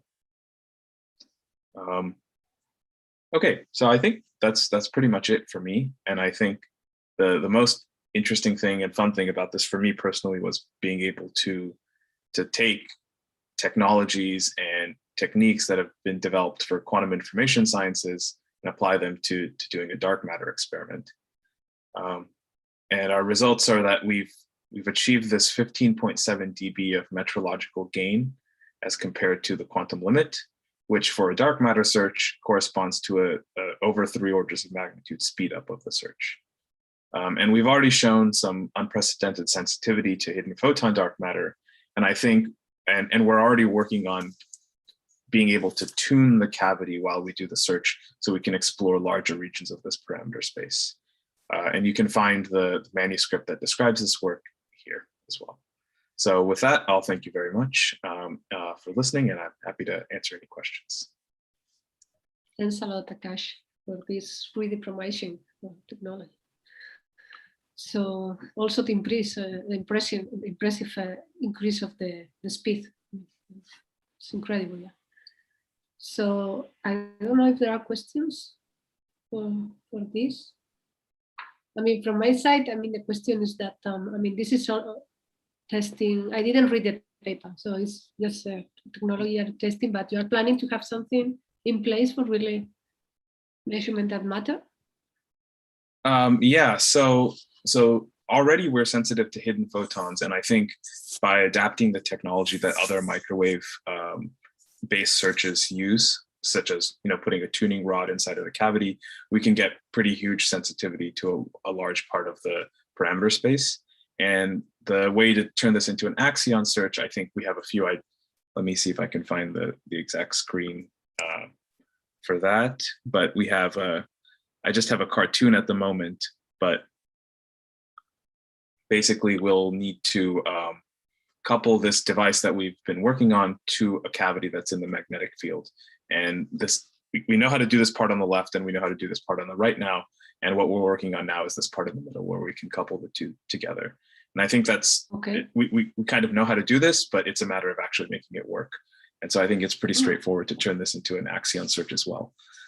And you automatically win when you do this, because remember, the amount of time that you need to do your search is reduced by many orders of magnitude as compared to the standard techniques at these frequencies and masses. Yeah, it's really interesting, impressive. Okay, thanks, Akash. Sure, So, thank you very much. No more questions around?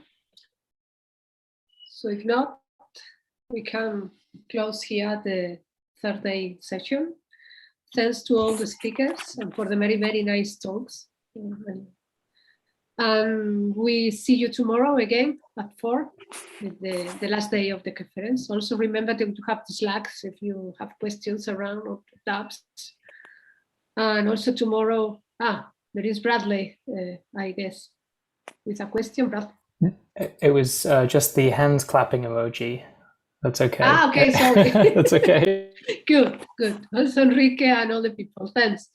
So also tomorrow, remember that we have the round table at the end of the workshop. So hope to see all of you tomorrow. Bye-bye, and thanks.